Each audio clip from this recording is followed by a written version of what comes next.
It is the return of Underwood, the avatar of RPG. Now, what I'm going to be talking about today is monsters and the magic experience point bubble. Stop doing that! If you do that, do not do that. It is one of the absolute worst mistakes that you can make. And a number of game systems engineer their style of play towards the magic experience point bubble. This plays like a fucking video game. That is not good. If your game looks like a video game, not good. I'm not talking about the elaborate story aspects of something like Baldur's Gate. I'm talking about running around and hacking things and experience number 72 points, 14 points, 4 points. That is not what you want to get across. When you have an encounter, the character should be looking at the entity, at the individual before them, and sorting them out, and trying to decide, what is this? How do I deal with this individual or entity or group? Not the romanticized combat that you see. It does not work well. If you have that mood and style and tone, okay, change it up and try dirty, dark, grueling, brutal, scary, terrifying combat. I will tell you this, if you ever play in one of my games, you are not going to want to fight the monsters, because monsters do terrible things to you. It's gloves off with me. A monster will rip you apart, will rip your body parts off and start savaging you, start eating you. You might have somehow survived, but intestines are coming out, punctured with feces coming through them, or you've had your arm eaten off or your leg. Monsters aren't trying to damage you, knock you down, and no, they are trying to fucking eat you, or they're trying to kill you. Some of them might rape you. Really bad things will happen. Monsters should be portrayed in this because they are monsters. I come with the gloves off. I come with dark intentions, with evil on the mind. If that is the mind of the monster, portray that mind. Don't play a sanitized, romantic version. You cheapen your game. You cheapen your experience. You cheapen your character's level of immersion because they aren't afraid. My players in my game are afraid of the monsters because they know really bad things can happen to them and will. So it comes down to a decision. But at the same time, the monsters don't charge up on groups. If there's caravans and such down the road, why would the monster attack a band of 6 incredibly well-heavied, heavily armored, weaponed individuals that might clearly be able to kill them when they could just pick off some peasants and eat their bones or steal their treasure, their textiles, their pigs, whatever it is? The party doesn't have those sort of things. Goblins aren't running around trying to get +5 swords. That's not what they're about. And they're certainly not trying to get killed. So if you have a modicum of intelligence in your individual or entity, play it accordingly. Have a reason why it attack. Don't ever have monsters attack so that the party can get experience points, because you devalue the monsters. You devalue the encounter. You make the players look at them and go, another combat. Roll. I got an 8 for initiative. What did you get? A 7? Okay, I guess I go first. Okay, what are there? Oh, there's some dog things. I'll just attack them. I don't care. They don't scare me. Don't befront me. I know I'm gonna win, so why care? But when the characters have to actually think about it, look in the situation, and go, well, they might be more powerful. They might be able to sort me out. So maybe I'm going to engage in diplomacy. Maybe I'm going to succumb to the threat. You can have monsters threaten and say, oh, you need to give me this. You need to pay me. Because the monster might not want to fight them either. Fighting a heavily armored and armed individual, if you could just extort them and get something out of them, why not go that route? Or maybe both parties just come together accidentally out in the woods and like, let's not do this. But it may be the monster, the NPC, the antagonist brings a level of intimidation or ferocity, and then you can bring it back again, and maybe with a third encounter, then you have it pop off. But, that tension, and then, it kind of goes off, and they're like, oh, they might come back and get us. Particularly when you run monsters not just as, God, one of the things in 3.5 that just, in 3.0 as well, just infuriated me is the way they described the counter. Well, they should probably lose like 25% of their hit points and stuff. No, if you have one encounter, you may well damn get killed. You will get beat down from the feet down. You understand? You're going to get put on your back, Jack. That's just how it goes down. Because monsters aren't there to appease your ego, to satiate you. They need to be scary. They don't need to be experience point bubbles. But characters don't need to look at them as a stat block. When you have stat blocks interacting with them, they won't enjoy that. And when they don't enjoy that, That's when you're just, oh, I missed, I don't know, I hit. That kind of combat. No one wants that stagnant, booty-ass combat. They were not entertained by that. No one is. No one is. But when you have them in the palm of your hand, when they're sitting up there. That's what I know when I got my players, man. They're sitting up on the seats and they're kind of thinking, oh, man, my employer said, oh, this was a bad idea. Bring things in like parlaying, like diplomacy. When you can speak the language of the goblins, maybe you could talk them out. Hell, you might be able to browbeat them down. You're just bad, bully, intimidating character. Maybe you could beat down mentally 14 goblins. And they're like, oh, maybe we don't want to do this. And the goblins, reluctantly come away. But you have that, maybe say, yeah. When you put that together, man, it goes, and you get them up there like all of a sudden it's just about to break out, but then maybe it doesn't. Maybe, but you need to have players educated. It's about educating your characters. If you educate your players, not characters, but players, in a fashion that they can expect to just go over. They're just going to Goldberg everything. Spear, jackhammer, gun. They're going to spear, jackhammer everything, and they go, why did they attack the dragon? It was 5 ECL clicks higher than them. They've been told to attack everything in front of them. It's killed. It's for magic items, for experience. It's done. But when they actually look at things in terms of really, if it was real, would you sit there and just run at a manicore and smack the manicore in the face? You would be scared to death of a manicore. It's like 11 foot long with poisonous spikes and leathery bat wings and a huge dwarven or like lion, tiger type face. Depending on what kind of manicore you're using, that is a horrific sort of entity. And that's only the tip of the iceberg. There's so many more gruesome, ridiculous creatures. It's bad enough in the real world against humans and with guns and with swords through the ages, the kind of war. These things are scary. Going into trenches, going into war, that scares the hell out of seasoned individuals. Now, your characters are seasoned, your characters are heroic, but you're not even fighting other people. You're fighting inhuman terrors. How much scarier is a rolling pool of ooze than a man with a gun? That pool of ooze what do you do? You know what I do in every game I see a pool of ooze? I run from it. I sell. Because in character, I can't think of a way I would fight some ooze. I don't know how to fight no damn ooze. That is like an oil slick that wants to eat you. How do you fight that? You run. You run and pray you run faster than at least another party member. You may trip somebody. That's how I'm going to do it, and that's how I do it over and over again. When you put yourself into the sense of, not, this is an 8 hit point zombie. Oh shit, that's undead creature in front of me. You're going to have it, and that's, as a game master, it comes down to you have to educate them, and sometimes that means put the beat down on them. And when I look at my players, and I'll tell them, you need to sell, because I will keep cranking that dial up, and you will be the one that breaks, I will guarantee you that. It's just like the rack. How much pressure can you take? Maybe you understand, but you get them eventually really customize that style of play, where they're not just lunging in. And I know a lot of game masters out there, because I get questions all the time. I'll get 4 or 5 every single day. I know it takes me a while sometimes to get back to people, because they'll be long. It's like paragraphs. I'm like, oh, all right. I'll try, to get to them. But they're always asking me, all sorts of different questions. But it really comes down to make it real. In a real scenario, you're not like, ha, let's attack the manicore. Why? But doesn't he have a wand? The manicore don't have no wands on it. Come on now, fool. What are you going to attack a manicore for? A manicore. You don't want to attack that. That's like, I could get killed. That's pretty much what you should be thinking. Let's get away from this manicore. Let's not fight that. I remember I played in a terrible booty game one time. It was Greyhawk. There was a 3.0 version or 3.5 version of Encounters. I don't know what that was called. Living Greyhawk is what it was called. It was atrocious. And they had these modules written. And there's this part in one module where apparently you were supposed to fight a badger. Your first level characters, and you were supposed to fight a badger. Well, I probably didn't fight a badger because, let's face it, the Droobs there immediately were just listening to what I was doing, because I was role-playing, so they were all just coming around me like they'd never seen me. They had never seen role-playing like that. Let's just be honest about it. So,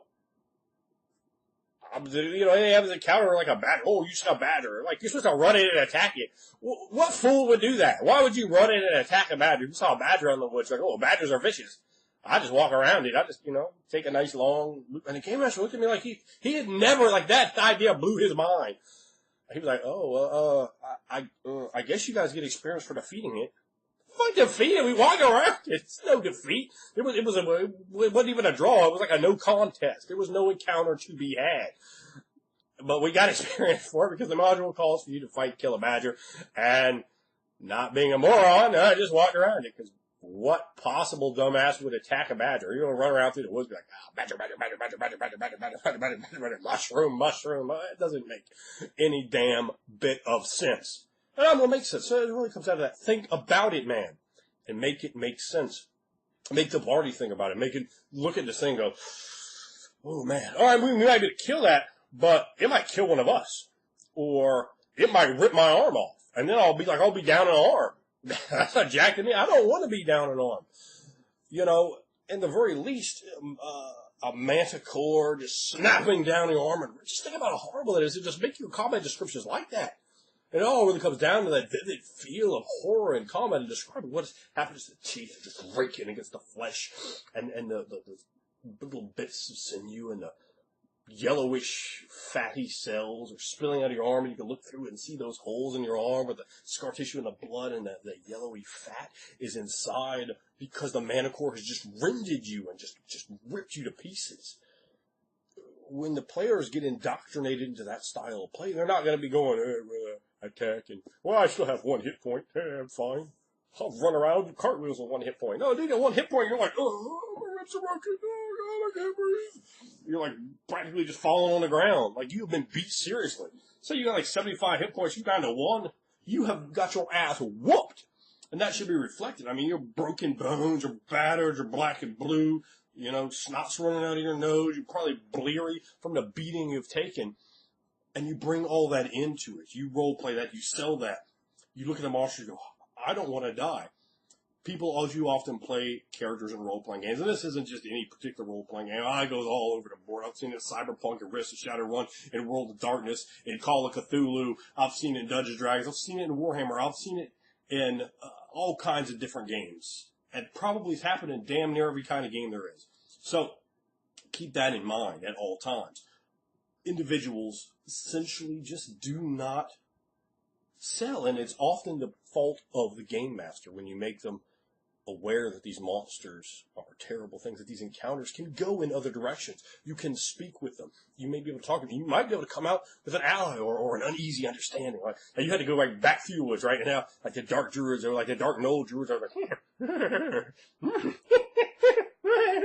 but like, you kind of like worked it out. Like, you ain't boys with him, right? You're like, oh, I think he probably performed a human sacrifice over there. That really aren't our problem. So, you know, he does let us come through. That's like the 3rd time we've seen him. You know, he don't want us to burn the woods down, because, I mean, he needs these woods so we can perform his profane ritual. But we're kind of cool. And that's, you know, a problem. A lot of times people, they want to 0 to 10 it, but you could be kind of cool. You could be like, well, yeah, I mean, that guy's a dick, but we have other issues. We have other repetitive to attend to today, baby. There's pain, bruise, and agony to be put upon other man in the form of some clubber. And I'm talking about 4/5 and a 20, I understand. But it's really the gist of what I'm saying. Think about the monsters, the opponents in front of you as a real situation. What's really happening? What are you going to try to do? Are you going to try to talk? You know, me in real life, you know, I've worked security. I've worked with the police department, done lots of different things in that vein, and I've never just pulled a gun out. I never just pulled a mace out. I never just pulled a baton out. I never just pulled a 4-arm shiver out. You understand? I have to speak with an individual first. You understand? To try to dialogue, to talk. Look at even a damn comic book. They start parlaying. They start monologuing and dialoguing and all sorts of interaction before they begin to go to that combat. It should be something, and you build it up more, it means more. It's more important. It adds flavor and texture to the game, to the combat. And you're like, oh, okay, we talked all that smack, or we try to talk our way out of it, or maybe the opponents try to talk their way out of it. But, you know, the party eventually, things broke down. They weren't able to come up with it. To come up with creative solutions in your encounters. An encounter does not need to be resolved by violence. It can be resolved in all sorts of different ways. And the party should not just come up against things that are tailor-made for them to just hit like they were a squash guy at WWF circa 1989. You know, they might have a damn main event. They might have a main eventer against them, and they might be the squash guys. Like, oh, no. I'm Mike Sharp. I'm not finna have Hulk Hogan drop the leg on me. That's not what I'm entertained by. Ooh, this is bad. It's way out of my area of expertise. So it can sculpt in style, and then you can bring it back in a role-playing game. If the first level characters mouth off to that, polymorph blue dragon in front of them and just smack him in the mouth, all right, you got to smack him in the mouth, but guess what happens next round? It might not go so well for you. But even if you had that understanding, and he's trying to use you, manipulate you for his own means, you could build it up. You could build it up for a whole campaign. Give the Game Master stuff to work with. Don't scorch earth it. Make it so the Game Master can bring things back. It makes it easier for him to run the game. Doesn't need to be Creature of the Week. That's a weak style of running. When you can bring those things back and you're like, oh, well, we beat you down, but you got away. Or, oh, man, we just crawled out with our lives, but this time, we're going to get back to you. Or maybe you're just like, oh, you beat us down. Now we learned a lesson. We respect you. We're not just going to run off at the mouth at you anymore. We're going to come and show you your proper accolades, give you those kudos and credentials that you deserve by your standing station and potence. Think about all that. Bring it in. Weave it into the game. Don't just make an experience point bubble over your monsters. Monsters, NPCs, encounters are not there to be killed. They're there to entertain, to tell a story, to be able to bring the aspects of your character over. You can mirror. You can do so much with your characters. You sit there and soliloquy off the monsters and say, oh, well, this reminds me of when this happened when I was a kid. Or this other adventure that we had earlier. I see the correlations, the parallels, and so forth. And when you bring all that together, you can really tie a tight weave of story. Hacking through monsters isn't fun for anybody. It's not role-playing. You are not playing a role-playing game. You're rolling dice and aggravating me. That's all you're doing right now. When you advance to a level of sophistication beyond that basic 12-year-old, 10-year-old style of cut down. Hell, I didn't even play it down when I was 10 when I started playing games. There was not much, but there was some role playing, there was some texture, there was some stuff in there. So when you have that in your game, when the threat is real, the threat is more dangerous. When the threat can be dissolved in other ways, other skills become more important. Other aspects of the character become important. The charisma becomes important. The entire backstory of the character can be very interesting. Like, oh, well, my character when he was young was beat down by drow elves. So I'm like, oh, the drow elves, and you're all like selling and you're scared. You don't want a piece of drow elves, so that could be something that can really add a lot. When you don't think of monsters, when you don't think of encounters, it's just a cheap way to get gold bullion, to get magic items, and to get experience points. What you can get out of them is fun, is role-playing, is excitement, is memories. Think about it, man. Welcome to the Gentleman's Guide to Gaming. This past Sunday it was Games Day at my club, which is something that happens about once a year, in which we actually play games from 10 AM to about 10 PM. And last year I played an assortment of games. I ran a game. The first game we played was Starship Troopers, and the second game was Star Blazer, run by me. The third game was Heroes Unlimited, which was absolutely awful and was covered in my worst RPGs I've ever played video. Other games that were being run at the time were Space 2099, or 1899, sorry, Space 1899, Paranoia XP, and trying to remember, no, I think that was it. So, there was a mix of games. This year, there was a similar mix of games. I was running Bioshock, and that was a game that went very well. I played a game called The Abyss, in which people consigned to hell had to make their way out of it by basically getting rid of their vices, somehow overcoming them through roleplay, and that was a fantastic game based on the Tunnels and Trolls system. There was also a game of hack and slash Dungeons and Dragons that was run that I hear was quite good. There was a game of On Her Majesty's Arcane Service, which likewise I heard had been very good, and I'm trying to remember whether there was anything else. Another game of Starship Troopers. Now the game that I'm covering in this video, and the reason it's a sequel to the worst RPGs I've ever played, is because this was one of the worst RPGs I've ever played. Again, as I've pointed out before, it's not the game itself. Games can be fantastic or they can be shit, but it's based basically on who's running it, who's playing it, and basically how well the group goes together. So, arguably, a game of Cinnabar or Fatal could be brilliant if your DM was brilliant, although I've yet to see it myself. Yeah, arguably, like I say, it could be great. This was a game of Shadowrun 2nd edition, in which we were playing members of the Zombie Squad, an elite branch of police force in Birmingham, in the West Midlands, 2023. Now, the first problem with Birmingham is it's not really the kind of dystopic, futuristic place you think of when you think of a cyberpunk Shadowrun future. It's a grey wasteland full of people that talk like this and almost constantly sound fairly down. I'm a brum. That's the problem, and alright, that's a stereotype. Birmingham may not always be like that, and people from Birmingham may not always be like that, but I've been to Birmingham and they are like that. It's not really what you think of as a fast-paced city, despite it being one of the biggest cities in the UK. But that was our setting. We were Zombie Squad, so named because we were the 26th Squad, Z. We could have been Zulu Squad, but no, we were Zombie Squad. And our task was to defuse certain situations involving special types of people. You know, the freaks, the elves, the orcs, the dwarves, the sorts of people you find in Shadowrun using magic and decking into things. So we were kind of anti-Shadowrunners. And as we were patrolling, we had all been split up. This was the GM's caveat, that we were all in different areas of the city at the beginning of the game. A convenience store suddenly had a hostage situation. Killer, one of our squad members, was the first guy there. He was closest to the situation, and started defusing the hostage situation in his usual ruthless manner. This is why his nickname was Killer. And we all stated our intentions that we were on our way to the convenience store, that we would defuse this situation promptly. So myself and an elf colleague by the name of Legless, that was his nickname, my nickname was Bell, we leapt into our squad car, we threw our donuts out the car and our hot coffee in the face of an old woman, and we drove. Not very far, because the GM focused entirely on Killer and one of the other player characters that showed up. We weren't that far away, as far as I know. We were just...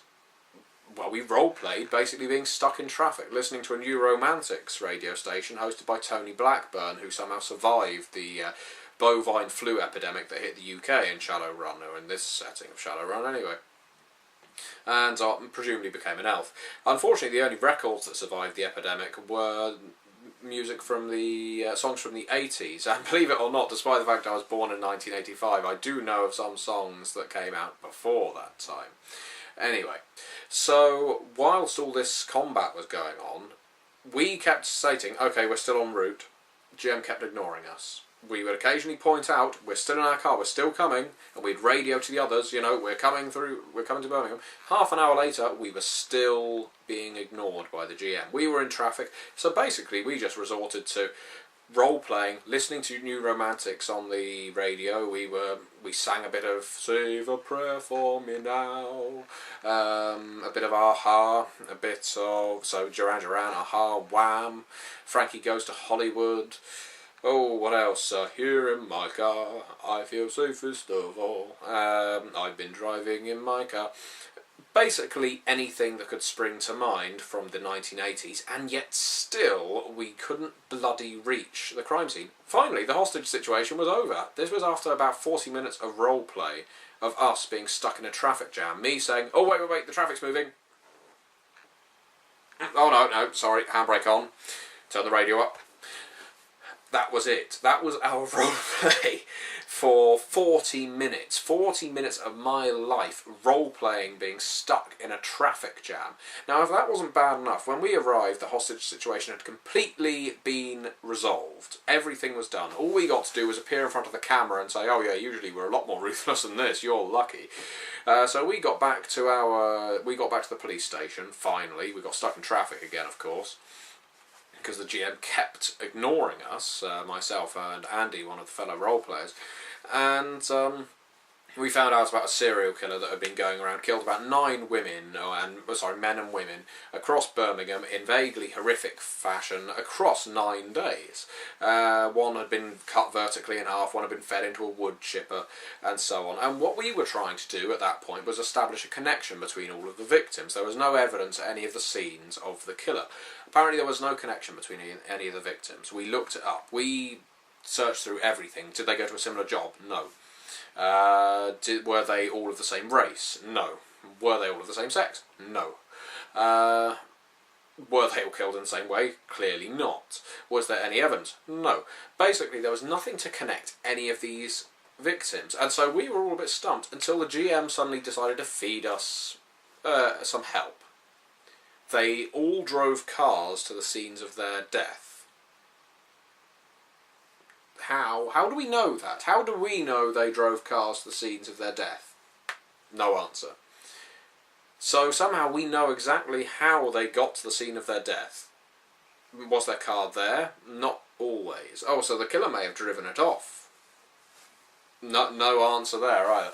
So basically, the one connection we had between our 9 victims was they could all drive a car. They were all motorists. It's as ridiculous a connection between victims as a detective on CSI or Law and Order saying, I don't know, I can't match the MO. What's the connection between these victims? Detective Stabler, I don't know, but I think they all own televisions. Or, I don't know, but I think they all had mobile phones, which is why they were targeted by this wacko. Or, it's fucking ridiculous. A connection between victims being that they can all drive. In 2023, I mean, driving is pretty popular now. God knows how popular it's going to be in another 20 years, or 13 years, sorry. That was a fucking stupid plot hook. So somehow, that was our only connection. Our only connection was the fact that they could drive. And where to go from there? We decided to investigate the last crime scene, which the GM wasn't expecting, because he didn't know at all what to do. We got there, the regular police were there, they muttered a bit about the zombie squad interfering, and while we were trying to just poke through some of the wreckage, apparently the body of this victim had been found in the front of her car, and yet all the blood had been around the back of the car. Interesting. Before we could get too comfortable, we heard sirens in another part of the city. We radioed over to the police to find out what was going on. The police said to us over the radio, "There's an incident." Yes, what's going on? Oh, sorry. What's going on? Come and see. Sorry, I didn't make that out. You're going to have to come and see. So it could have been an assault, it could have been an arson, it could have been a burglary, it could have been a murder, it could have been a rape, it could have been a fucking dog stuck up a tree. Not a cat, but a dog. It is Shadowrun, they may fly.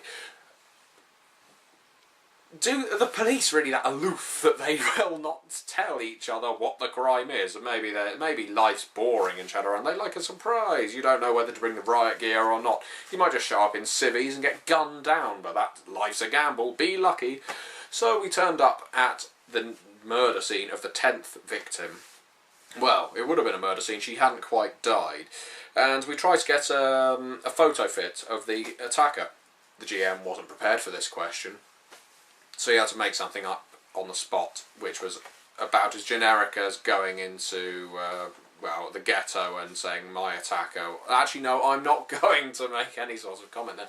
But it was a really sort of, average height, short hair. He had a faraway look in his eyes. That was about it. Birmingham. He had a faraway look in his eyes, like he wished he was in a happier city with more life. So, the woman went to the hospital because she was injured, and this is where the tour de force occurred, ladies and gentlemen. Because of our comments to the journalists earlier on, one of our colleagues, old Eric, had decided to slip some laxatives into our coffee. These hadn't taken effect yet, so stay tuned for the hilarious results.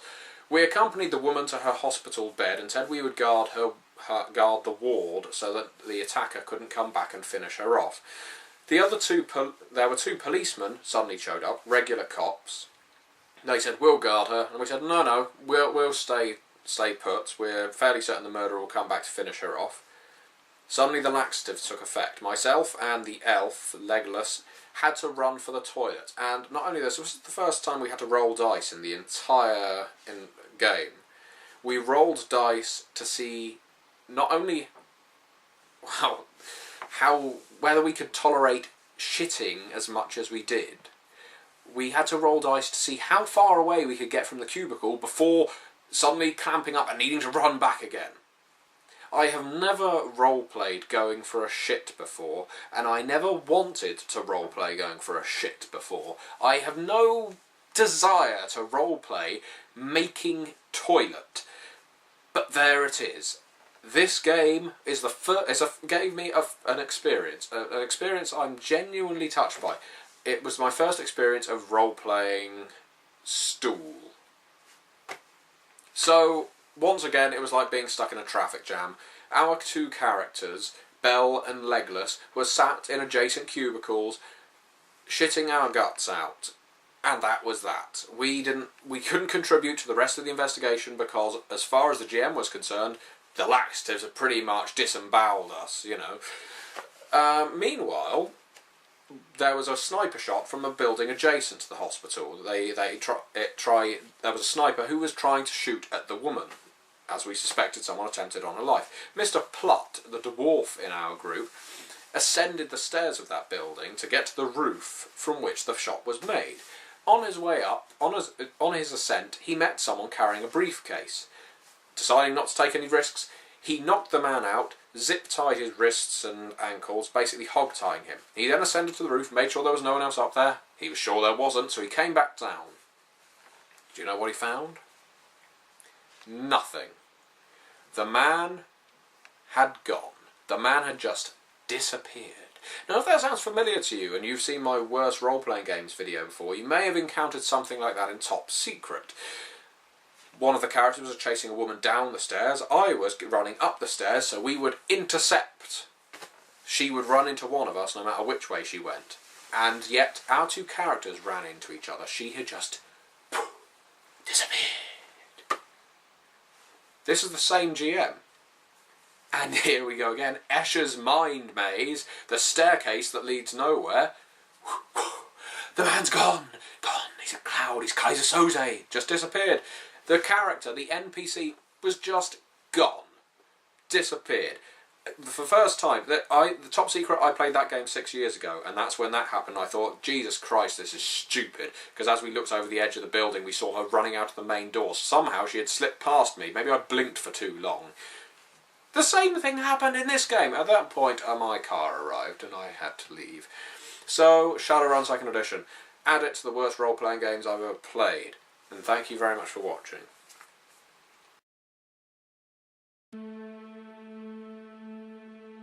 Across the treacherous waters of the great ocean that separates the civilizations of the old world from the wild and untamed lands of the new, there lies the bleak and unforgiving continent of Nagaroth. Here, barren, windswept plains are broken only by the jagged peaks of shattered mountains, or the black sludge of magic-stained rivers that carve labyrinthine canyons into the frozen ground. It is a place known across the world as the Land of the Chill, where across the ages untold millions have been taken in chains, ripped from their homes in the dark of the night to live out the remainder of their lives in untold suffering. Nagaroth is cruel, but those who have built their kingdoms here are crueler still. In their tongue, they call themselves the Drukai, slavers, despoilers, killers, dark elves. The Drukai are not the only elven race to walk the world, but of the three great civilizations that arose from the fractured lands of their home isles of Ulthuan, only the dark elves have embraced the powers of chaos so openly. Almost all the races of the world have been marked and changed by chaos, but perhaps only to the dark elves has it brought enlightenment, and they have embraced the revelation that the world exists only for the pleasure of the strong. The Dark Elves care nothing for the sanctity of life and consider the so-called lesser races nothing more than insects begging to be ground beneath a boot heel if no productive or entertaining use can be found for them. All elves are said to be cunning, but the Drukhai delight in manipulation. Every word they speak hides a depth of meaning, and they are masters of twisting words to serve their interests. The unwary might be fooled by the elegance and effortless grace they share with their distant kin, but theirs is a cold beauty, one that only serves to distract from their true intentions. So completely assured of their superiority, the Drukhai can almost be careless in their actions. They revel in the act of betrayal, knowing that their silver tongues can always be counted upon to save them from reprisal. Above all, the society of the Dark Elves is opportunistic and impetuous. This extends not only in their dealings with other races, but defines their own internal governance as well. The kingdoms of the Dark Elves are rigidly hierarchical, with a complex structure of titles and positions that date back to their most ancient history. Deviations from this system are exceedingly rare, for even to suggest through the creation of a new appointment or rank that the royal traditions of the past are somehow flawed is to invite a swift death. A constant cycle of plotting, disgrace, betrayal, and assassination is behind every position of authority in Nagaroth. Powerful nobles are trapped in perpetual competition with their rivals, all vying for power while simultaneously preventing others from achieving it. Yet no matter how high a lord or lady might rise, in truth, there is but one ruler of the Dark Elves, Malekith, the Witch King of Nagaroth. To the Drukhai, he is the embodiment of their people, destiny and greatness burned into his very soul. As long as he lives, Malekith's authority over the kingdoms of the Dark Elves is absolute. His inner circle is known as the Black Council, comprised of exactly 100 of Nagaroth's most powerful dreadlords. To claim a seat at the Obsidian Table of the Black Council is one of the kingdom's highest honors, but perhaps the most dangerous. The favor of the Witch King is always unpredictable, and often fewer dreadlords leave the council chamber than enter it. Across the millennia, a few nobles have been clever enough to avoid falling victim to Malekith's temper. First among these, and closest of all Malekith's counselors, is his own mother, the tremendously powerful sorceress Morathi.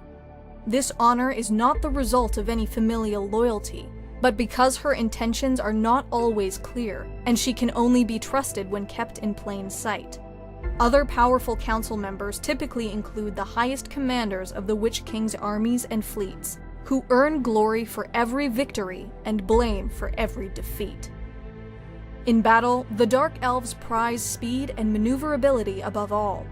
They are relentlessly aggressive in battle, but most effective when conducting lightning raids, seizing slaves and plunder before an organized defense can be mounted.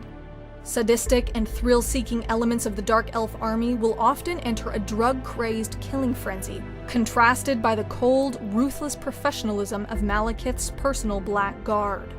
Cavalry often plays a key role in these engagements, with the Drukhai nobility often riding atop carnivorous reptiles native to Nagaroth alongside more traditional steeds. The Dark Elves display a natural talent for the taming and training of beasts and monsters. Harpies, manticores, hydras, and other predators that stalk the land of the Chill are often driven to the enemy at the end of a lash. It is through their mastery of the sea, however, that the Dark Elves wield their greatest strength. Their forces are organized around enormous floating fortresses known as Black Arks, each home to a small army of raiders and ships. These arks roam every ocean, landing forces on an unsuspecting kingdom before disappearing with plunder and captives. This is not merely the basis of their military strategy, but the backbone of the Drukhai's economy. The Dark Elves count no craftsmen, workers, or farmers among their own, for such tasks are thought beneath them. The kingdoms of the Dark Elves were built on the labor of slaves, and it is through slaves that they endure.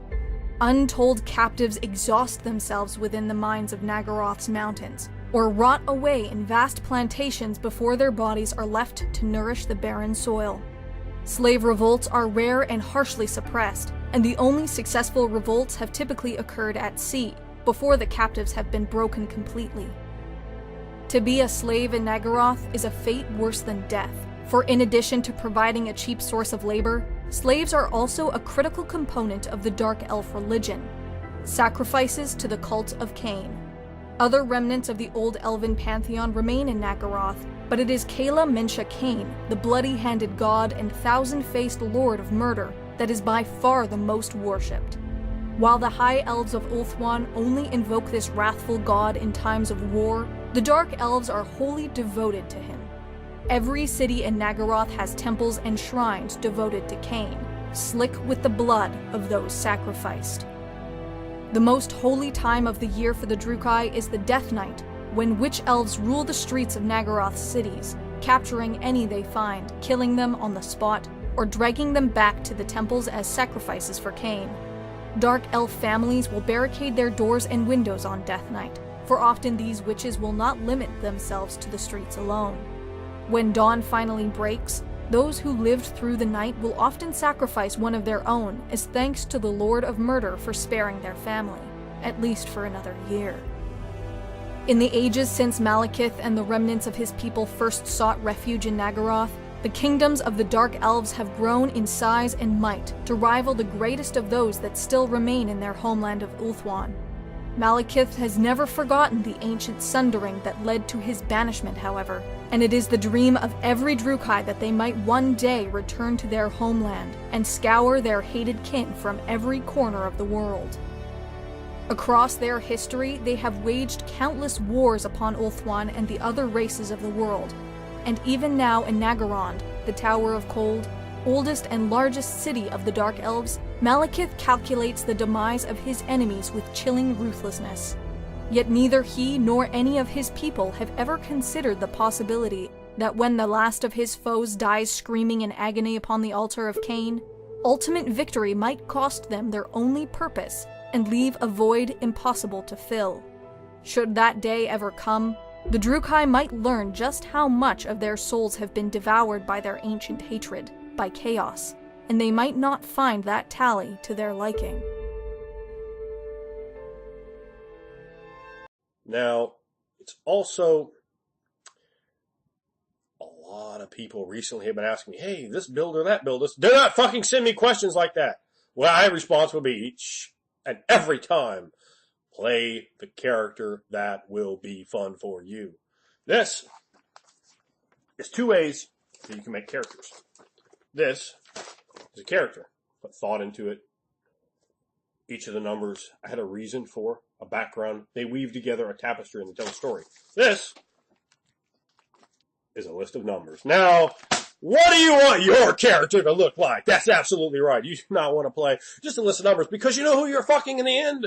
It's not the other people because you outshowed them because you had this feat and that feat and you pulled a bill off the internet and you showed everyone just what a third you are. No. No. What it is, listen up carefully. Are you listening?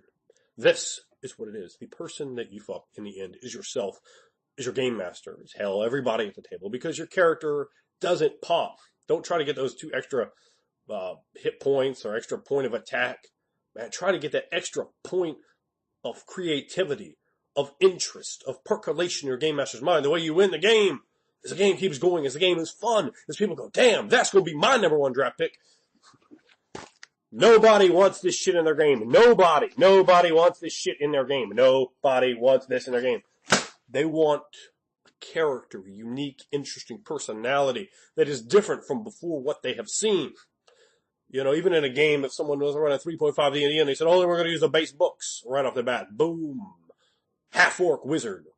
Now, I don't like to play wizards, so half-orc enchanter, because wizards are just too generic for your main man. So, people go, oh, why would you do that? You're getting fucked with your touch. Charisma. The reason I would do it is because I don't think there are very many half-orc enchanters that have ever been created by people, and that's right in the base book. I like to go and get more different options to make my character different. Now, I'm not saying don't put any flex in your character. You have to have flex, particularly when you're playing with a new group. Oh, what are we talking about now? Well, we got to walk a fine line here because you need to have some meat on the bone. But it's more important to make it live, to make it pop, to make it work. You know, I'm not telling you go out there and minimize, go out there and play a commoner with a sickle. No, that's not what I'm saying. I'm saying bring a concept, unique. Put your time and energy not in crunching out a 20-level build. You're in first level. Things can get in there to change that up. Don't worry about your feats. Get to that later. Allow the story to tell its tale and build on you. Form over function. The form is the form of your character. What it is in here, make it from here onto here, and all of a sudden we have something a lot cooler than a list of 1 to 17 in order. That's trash. That's trash. In fact, yeah, it's like, that's like that. It's just like that. And it's gone, and soon to the garbage it goes. But this character sheet, I'm not going to throw that away because it has intrinsic value and intrinsic worth. It is useful. It is a character with quirks and flaws and hobbies and interests and borderline mental conditions. All of these things are in that character, ready to be material to be exported into the game. And when we can export from the sheet into the game, into that live continuum which we create in the collaborative imagination that we share, all of a sudden we have a beautiful thing. Fucking numbers aren't going to produce anything beautiful. Yeah, magic missile hits you with my longsword scimitar. I think functionally, weapons like that longsword scimitar, I don't even use them. Players in my game know not to use them because I'm just not going to put that over. Like, you're just not going to get a push on that. I absolutely can't stand them. To the point I will not push it. I will not push it. I can't stand those weapons because they're used over and over and over and over and over and over and over again. It's so uninteresting, so uncreative. All of a sudden, you're taking a character and give them a Morning Star, kill me, Tetsu, or a Warhammer or something like that. Man, all of a sudden you have something new. You have something different. I've walked up in games and I'm sitting there, I'm using a glaive, and people, glaive? What the fuck is that? I've never heard of the glaive. It's right here in the book, man. And their eyes go amazed. They don't understand. I like to use polearms. I think polearms are interesting. I think they look cool. And they are cool. They have some interesting different abilities. Also, again, get a little flex in there. There's some different things you can do when you go outside those standard builds and you start making your own interesting stuff. Not a build itself, just a character. When people write me, is this class better than this class for this and that, and should I use this and that? I'm like, dude, those look like the same damn options to me. What possible difference does it make? Or if they're different options, why would you not get into those different options? Why would you not say, wow, if I go this way, I have a completely different character than this way. And if all you told me is, numbers, I'm not a numbers guy, man. I played a game to have fun. Again, I'm not saying you should make a weakling character that doesn't work. There's tons and tons of different ways that you can add flex, but make your concept. Do not sacrifice your concept on the altar of numeric success. If you do that, man, why are you even playing a game, dude? Just go play a video game. Role-playing games aren't like video games. You don't just max out all your stats with a cheat code and then just run through that sumbitch, grab up all the optimal loot, and go, in your little comments to the other players. You stay in character, you play in character, you bring that intensity, that sort of character that you want to play into the game. If you're like, I think, this suit of padded armor is really awesome, well, let me wear that. There's no need to have to play by the numbers. Just because you're a fighter doesn't mean you have to use plate mail. Once you get to high levels, it doesn't. Even if you have a low dexterity. Maybe you have your different reasons. You like the way that looks. You look at the other advantages, like the fact you're not being roasted alive by the tremendous heat and all the sweat and all the filth that is getting into you. You don't really get involved with that. You are playing like a sorcerer type character who perhaps isn't that charismatic. Your strengths may well lie elsewhere, and you certainly should always have strengths. Again, I'm not telling you to minimize. I'm not telling you to play a character that's pathetic and groveling and weakly. I'm telling you to make sure that your character is what you have up here. Because the first time you make even one compromise, even one sacrifice to make it those numbers, instead of what's up here, you're horning yourself, and you're not going to enjoy the game as much. The other players aren't going to enjoy the game as much. The game master isn't going to enjoy the game as much. Your character loses cool factor. Cool factor is of tremendous importance, and even if only you know it. You do. It's just like taking the dice, rolling a 2. Nobody saw it, somebody went, oh, it's 17. Oh, but you still know. You know you done the dirt. And so you will pay the price in your own mind. You don't have that purity any longer. And your character, when it has that true creative fault in it, when it is what you have up here, recognized with numbers only to have a means of interacting through the dice. Not, I know I was going to do this and that, but let me just take power, attack, and cleave. I mean, that probably would optimally be better. And I was going to be a halfling, but let me be a human instead, because I get that bonus feat. And yeah, that just worked better. And I was going to play a ranger, but let's just be a human fighter. Yeah, this is going to be better. All of a sudden, and you strip down your own choices into that guideline. Take classes, merge them together. That's the greatest thing about D&D 3.5. So I take this class, I take this class, I take this class, and this class, and you could just build them together, man. It's like Legos.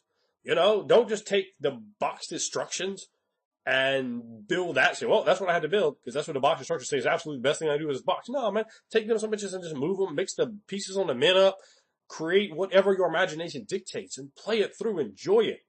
Have a good time with that. Don't play a game of numbers. D&D is a creative experience, and when you reduce it to simple math, it's boring and ugly and banal. It's a great game of tremendous fantasy exploration. Man, use your mind and just take off to strange, beautiful vistas never before envisioned, because it is this new psychology, this new persona, these new eyes that you're taking out there to see this new world in a different way. Don't rob yourself of that. Don't rob your game master of that. Don't rob anybody else you're playing with that. Don't be the guy and people in your group are like, ooh, yeah, maybe we're going to deep six this guy. Or yeah, oh man, I'm sorry, we didn't invite you to that game. We was full up. Be the number one draft pick. Be the number one draft pick. And you do that by these very simple steps I'm telling you. And then you're going to be able to up your game in a creature game when you're playing the character you want to play, How interesting is that character that doesn't come off the assembly line? You had to go out there and special order this sumbitch, and it's different. He didn't have standard equipment and standard feats and standard gear, and I've said that twice, but it doesn't matter. It doesn't matter, because what does matter is making your character interesting, unique, and the way you want to play them. Remember, you are the person that has to play this character. And when you play him 10 times and you don't even want to play anymore because the character's so damn boring to you, you have fucked yourself. You fucked yourself completely. And why do that to yourself? Why not go with that real idea you have up here? Just remember, the second you make those sacrifices for mechanical perfection, you aren't really playing a role-playing game anymore at all. And at that point,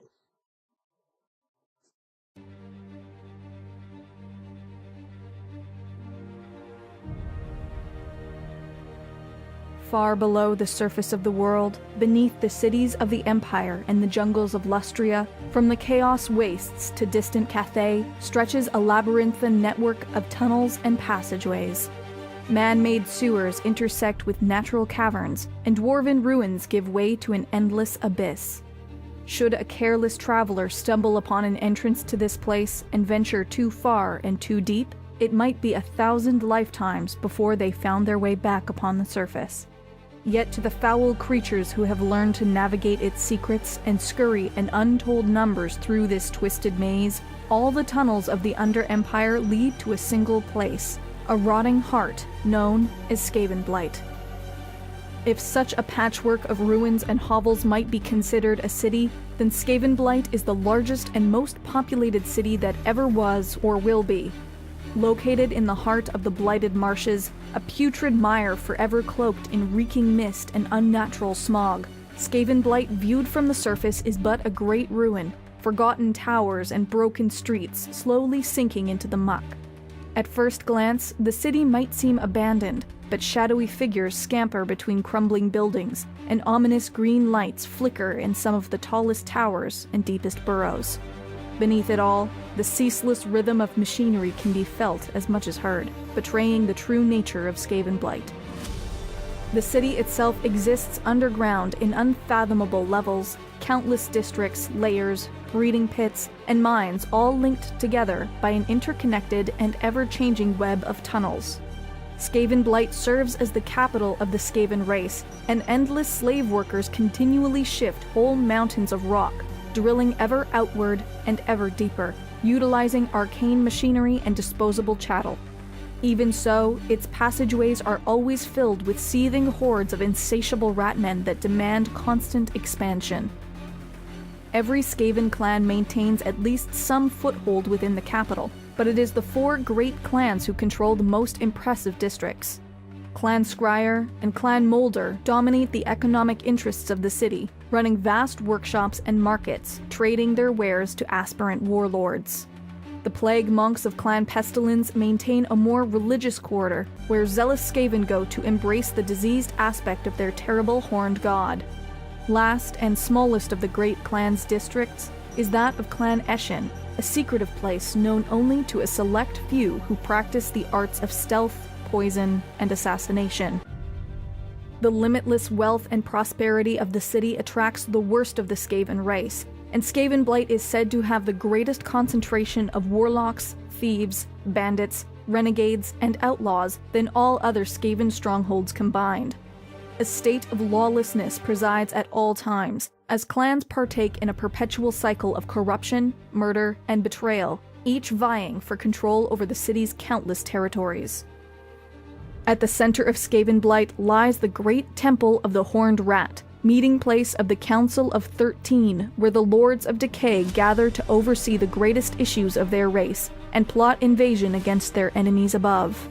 The temple extends for many miles beneath the city, but is marked above by a single great tower reaching to impossible heights over the surrounding wasteland.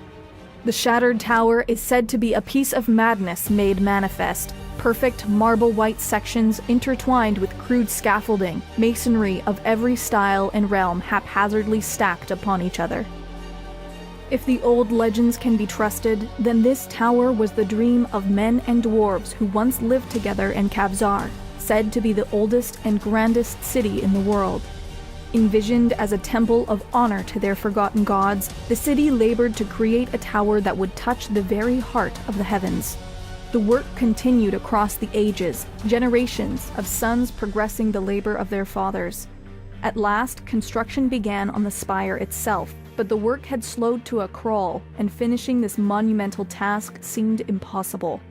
Then, a gray-clad stranger arrived among the men of the city, and offered to complete the spire in a single night. With nothing to lose, his offer was accepted, and in return, the stranger was allowed to add his own dedication to the gods. At midnight, the clouds parted, revealing the stranger had made good on his promise, and the tower was adorned with a great horned bell, which tolled 13 times to the growing dread of those below. Kevzar was beset by a tremendous storm, and the rains lasted days, and then weeks. In vain, the men of the city beseeched the help of the dwarves in their underground strongholds. In the city above, each day grew more deadly than the one before. Pestilence and famine struck their crops, newborns arrived twisted and malformed, and everywhere skulking vermin devoured what little food remained, until eventually the people lived as hunted creatures in their own city, preyed upon by the great packs of vermin who roamed the streets in search of them. In desperation, the men of the city battered down the gates to the dwarven tunnels, and deep below, in the ancient Hall of Kingship, found only gnawed bones and scraps of cloth. By the fires of their torches, they saw a myriad of eyes about them, which glittered in the dying light. If the foul ruins of Skaven Blight were once known as Kevzar, then none now remain who remember it, least of all the Skaven themselves, who care only for their current plans, and their eventual victory that is certain to one day arrive.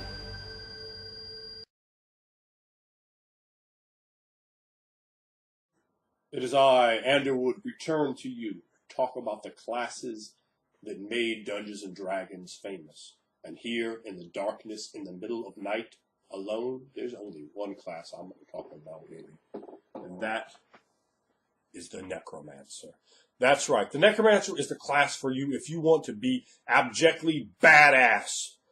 Necromancers use the power of death to snuff life out of their victims before reanimating them into their mindless slaves for eternity, all the while plotting out their own course towards lichdom, vampirism, mummydom, or any other sort of undead omnipotence they wish to inflict upon the world.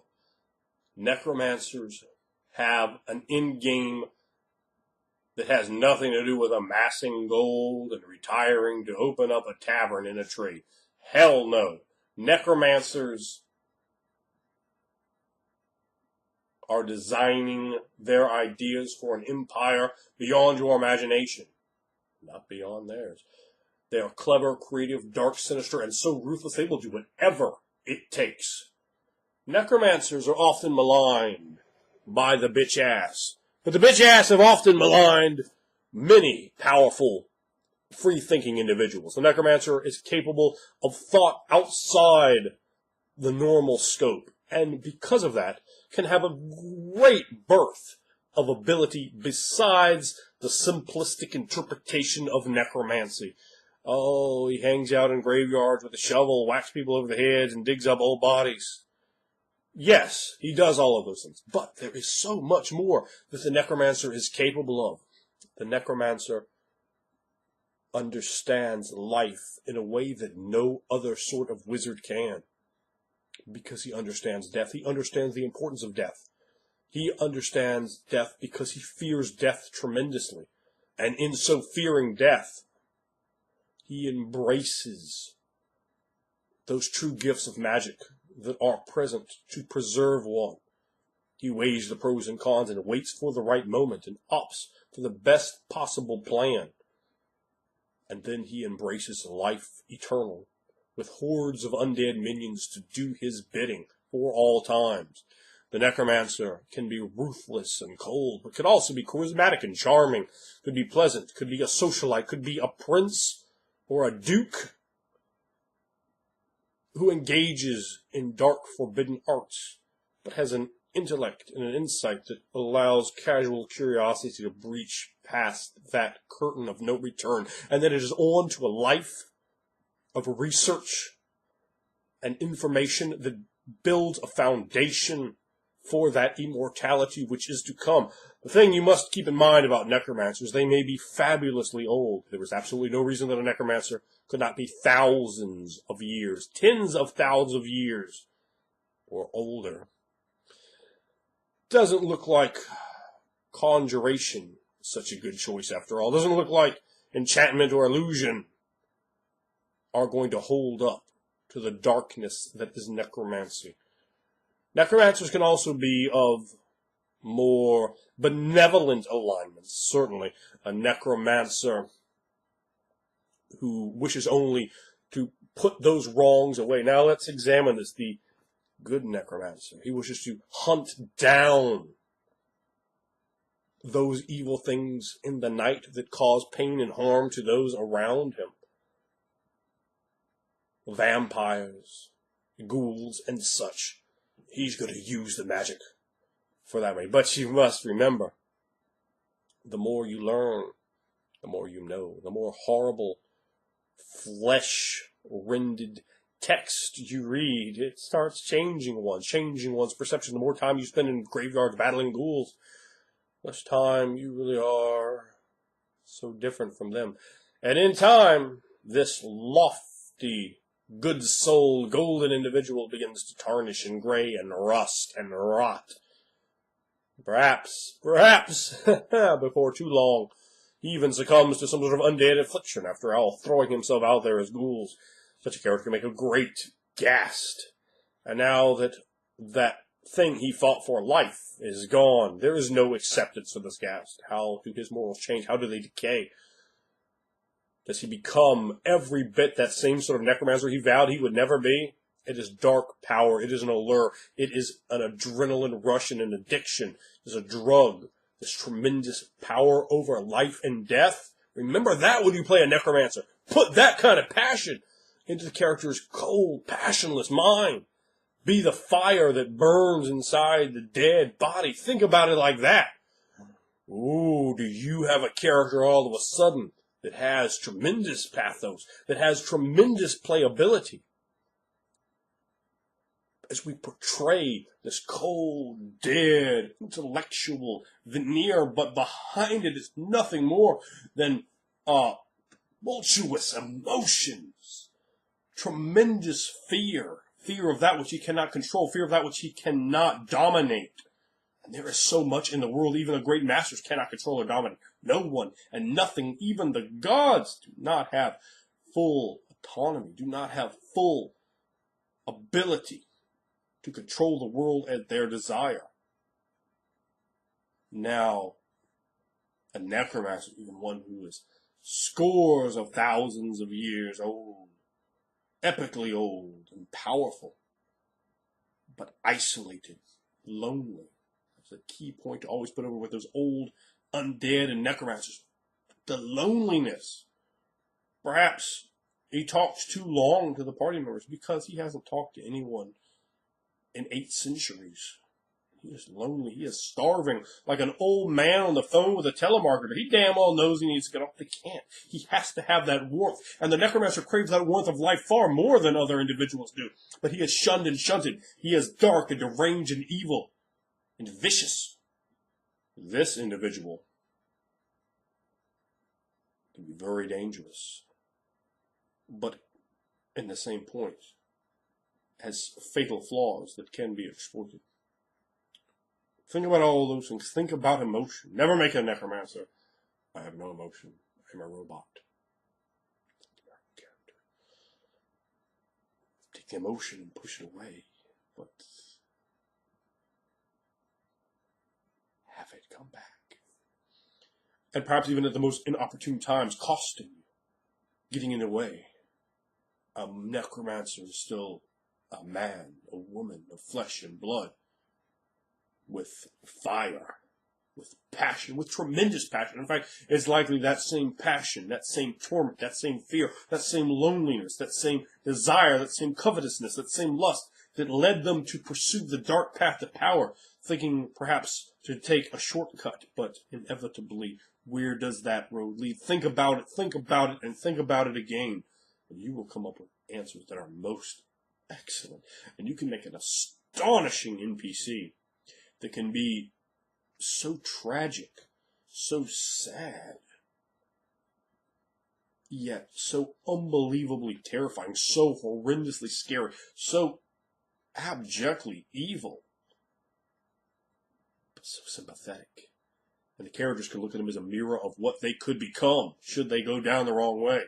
That sets up an outstanding showdown. Not the simple, I killed a bunch of monsters, got up there, we killed the wizard, necromancer, what was he? I don't know, he took his rod and shoved it straight up his ass, tossed him off the turf.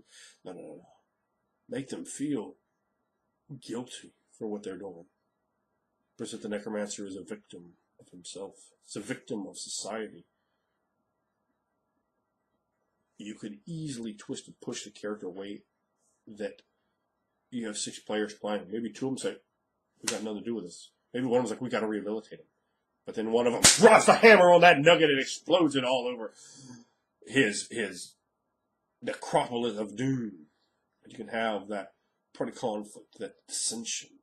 I mean, that makes great RP. That makes great storytelling before and then after the climax, and perhaps the final battle with him.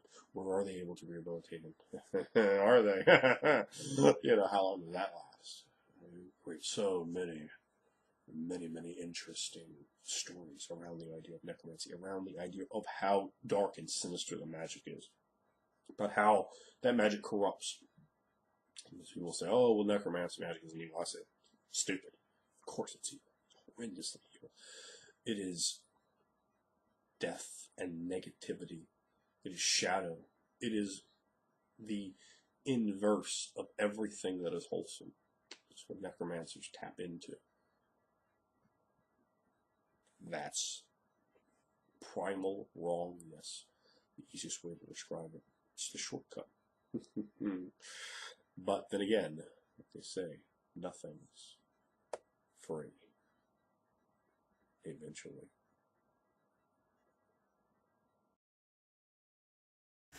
So, I don't know why, but I think that we're forgetting something. Oh? Like what? Who could that be? Hey guys, I'm a pretty big fan of yours, and I had just noticed that you haven't reviewed any RPGs yet. Oh. Okay. Well, that was odd. Do you think there's any merit to reviewing an RPG? I don't know. What the hell now? Hey there, guys. I'm I'm just a guy who's walking by on account of I'm a big fan of yours, and I was hearing you talking about doing your next review, and I thought I should come in and weigh in on that and let you know that you should review an RPG next, okay? Bye now. Bye. Okay, so I guess we need to review an RPG. You know, that has to be the weirdest thing that's going to happen all night. What the heck? RPG now! We're reviewing an RPG! And locking the door. Okay, well, clearly, we're going to be doing an RPG. Yeah. That has been decided for us. That said, what RPG should we review? Well, we have so many choices. Which one do you want to start with? Well, what do you mean we have so many choices? I mean, how many RPGs do we really have? Well, there's DC Adventures, Okay.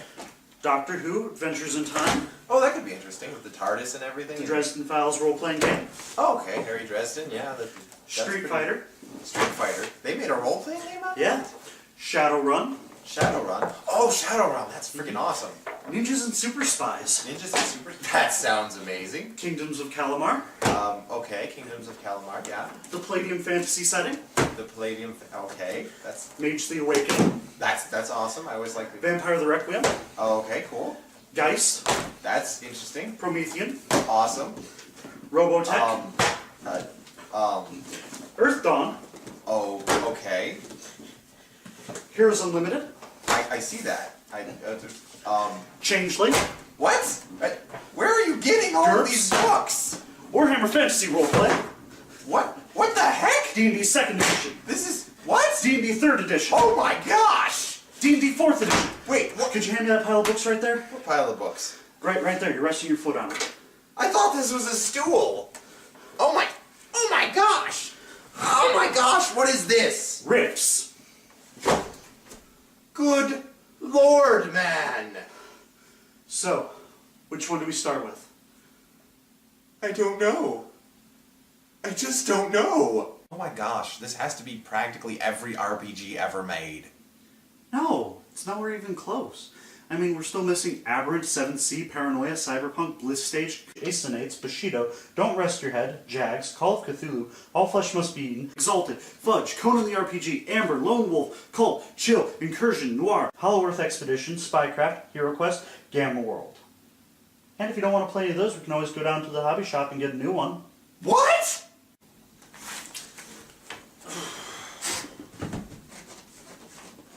You know, with all of the various choices that lie before us, I'm really at a loss as to where we need to start with reviewing RPGs.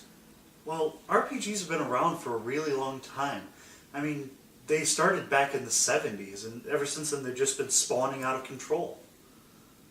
So, I mean, unless you want to go back to the 70s and start categorizing them from there. That's a great idea. Why don't we do that? Because we can't travel through time. Why not? I have my time machine right over here. You have a time machine. Yes, I have a time machine. Hang on.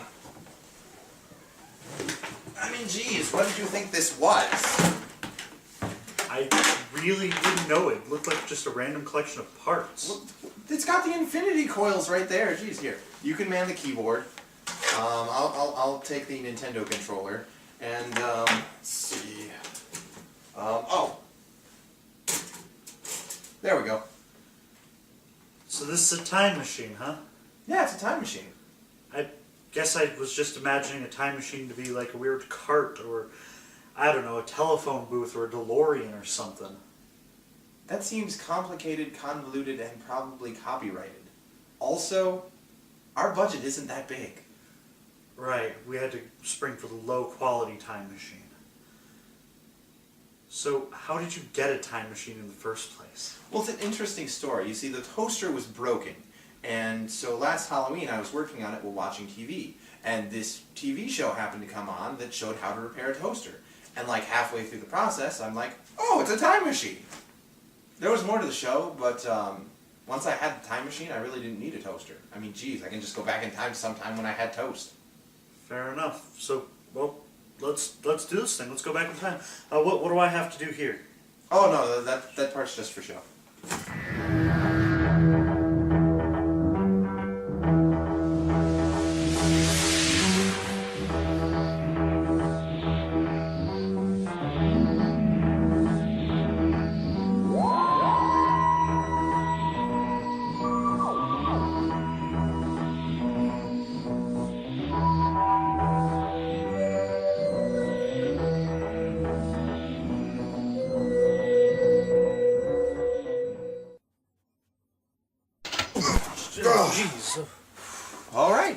wasn't so bad.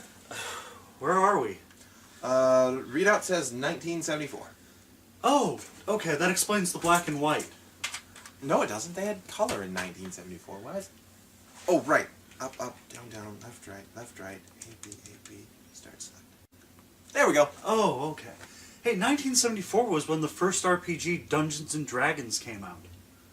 Weren't there, like, two before it? Blackmore and Braunstein.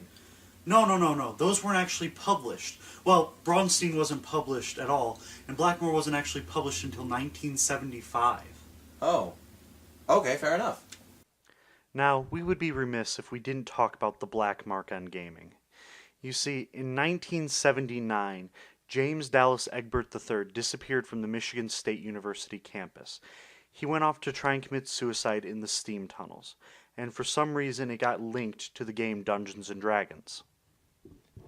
At the time, the 16-year-old child prodigy was struggling with depression, was under intense academic pressure from his parents, and was battling drug addiction.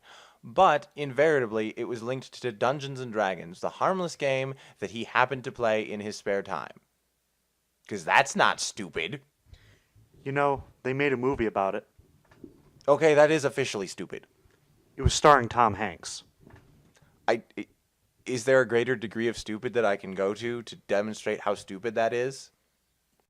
But aside from that, the late 70s were a great time for the hobby.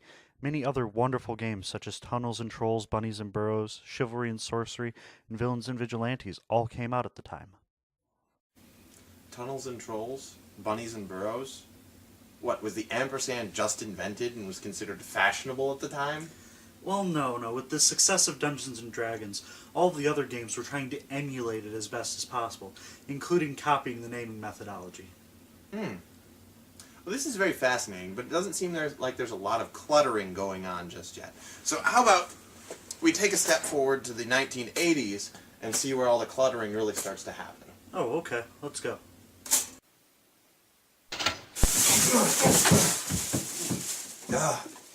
Well, we seem to have hit a patch of turbulence, but I think everything came out just fine. Yeah. So, where do we go again? According to this, we are in the 1980s. It's generalizing the time due to the turbulence, but it's actually the 1980s looks kind of crappy. I mean, how can we really confirm that we're in the 1980s? Oh, there's a radio over there. Turn it on. See what's Okay. playing. Alright. Okay, fair enough. So, now that we're here and all, I think we should get started on sorting out this whole mess of role-playing stuff. Sounds like a plan. The 1980s were considered the golden age of gaming by most. Many longtime players started in the 1980s, and many new systems just exploded out of nowhere. That's really... Hang on a second. Huh. The time machine gave us a readout. The time machine can give us a printout? Yeah. Time machine... What? What did you think the keyboard was for? Just for show? Psh, you don't know anything. Anyway, it's a printout of all of the role-playing games that came out in the 1980s. Wow. And let me tell you, there's a lot of them. My goodness, it goes into some depth, let me tell you. But just as an overview, we've got Rolemaster, Dragon Quest, Space Opera, Fringeworthy, Lords of Creation, Palladium Fantasy Role-Playing Game, Powers and Perils, James Bond 007, Worlds of Wonder, Thieves World, Enterprise, Role-Play Game, and Star Trek. Is that even good grammar? Do I look like I know? You know, why was it that so many role-playing games came out in the 1980s? Well, many gamers were actually dissatisfied with Dungeons and Dragons, and so wanted to experience something new, and they created their own systems and published them. Huh. Well, that's really interesting, but it seems like the role-playing games are still in their infancy, even in the 1980s. So I think in order to get a better perspective on this, we're going to have to travel forward to the 1990s at least. So hang on just a second.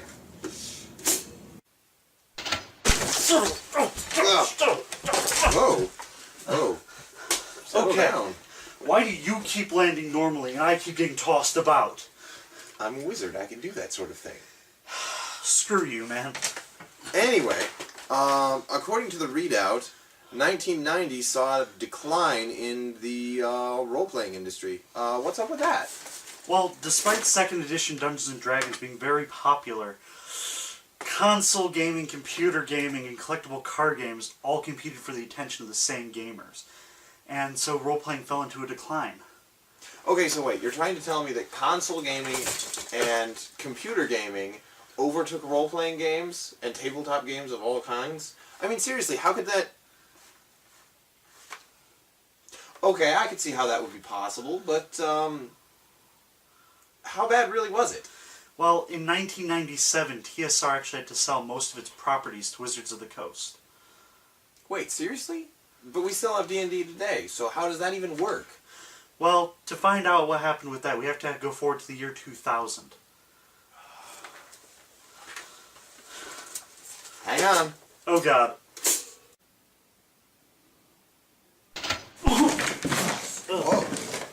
Yeah, that one was a little rough. Yeah. So when are we? Sometime in the year 2000. Still on the fritz, kind of. But, yeah. Well, that's great, because in the year 2000, Wizards of the Coast released the 3rd edition of Dungeons & Dragons. Combine that with the fact that online gamers could then release their systems for free to a whole new group of RPG enthusiasts, the hobby gained a really big resurgence in popularity. Oh, okay. That makes sense, I guess. Hey, can that thing send us to any time? Yeah, just about. Hey, I got an idea. Oh, okay. That's a little precise, but... Oh, this is going to be fun. Back before MMOs, online gaming, and the newest iteration of... That was awesome. Screw you, Paradox! I don't think this is a good... Gosh dang it.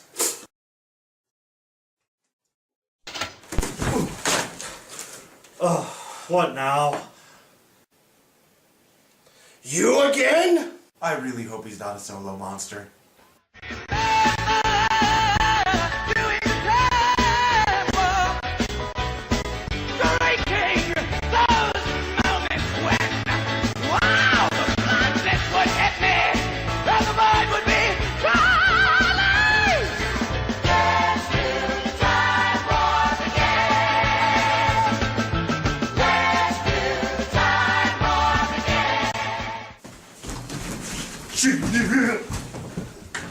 I just wanted to talk to you.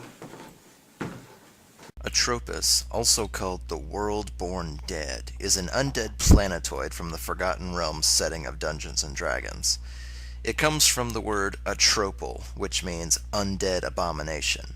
It is 700 miles in diameter, making it roughly 1/3 the size of the Earth's moon. Its origins are different based on the setting it appears in, though it does originate from Forgotten Realms. In the Eberron setting, only the Argonesian dragons understand what Atropos is. They alone look to the celestial bodies to divine the future and understand the doom that it will bring in all eventuality. Only creatures as powerful as they understand its coming to be inevitable and try not to let their thoughts dwell on it, as it may attract Atropos' attention. In the Faerun setting, Atropos was spawned when Ao created the first gods. Some sages say Atropos was the last god created, but was stillborn for some reason. Atropos could be found orbiting Glyth, or Glyth, a dull gray planet well away from Faerun. Mind Flayers were well into their wars with the general populace of Glyth when Atropos approached. Now it is a husk with no living inhabitants. Atropos is a world-ending event in any setting it is brought to. When it spots a planet with life on it, it will draw near and set itself into an orbit roughly equivalent to that of our moon. When the orbit is established, it will begin its descent closer and closer until all life on the planet is destroyed. As it approaches a planet's surface, undead rise from the grave in countless numbers. Divine spellcasters like clerics begin to lose their powers, and necromancy doubles and doubles again in power. Creatures that die immediately rise as undead and must be killed a second time. Atropos' attention can be attracted via an ancient home found in either Sharn, Waterdeep, or the free city of Greyhawk. This tome points to a legendary book from the Dungeons & Dragons setting, the Book of Vile Darkness. Through this book, it has been learned that to attract Atropos, a catastrophe of widespread death must occur. The Apocalypse from the Sky spell is one such method of doing so. The spell takes a full day to cast, but once it is done, it is unstoppable. 130 square miles of fire raining from the sky turns the eye of Atropos, and it will alter its universal wanderings to come to the planet in question. As it comes closer and closer, divine magic will all but fail, and necromancy will become easier and easier to commit. Graveyards literally empty themselves as any and all dead creatures anywhere on the planet rise as undead monsters. Reducing them to ash is the only way to stop them permanently at this point. Should players somehow reach the planetoid's surface, they have not only the harsh environment to deal with, but endless undead as well.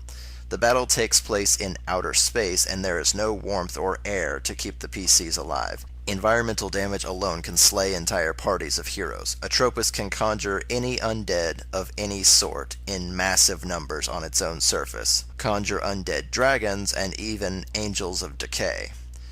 Boasting over 800 hit points and a challenge level 20 and above of undead all over its surface, Atropos is nigh unstoppable by any normal or magical means.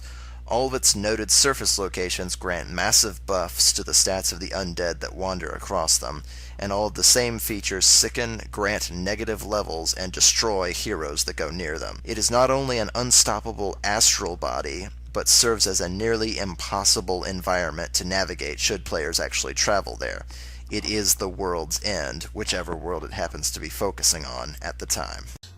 Can I describe from the bottom to the top D&D campaign settings, the pre-boxed campaign settings? And I can, and I will. Now, I'm going to be doing 11 of them from the bottom to the top right here and right now. But first, I will tell you, I have read some of the stories of Lankmar, never played it. I have played a little Mysteria, or whatever it's called, but not enough to rank those. So those two are not going to be part of this. However, we're going to start at the bottom. We're going to pick up the barrel and scrape this crusty shit off the bottom of it. The dead cockroaches, the dried up husks. And what we're going to find when we push it all together, it spells Spelljammer. That's right.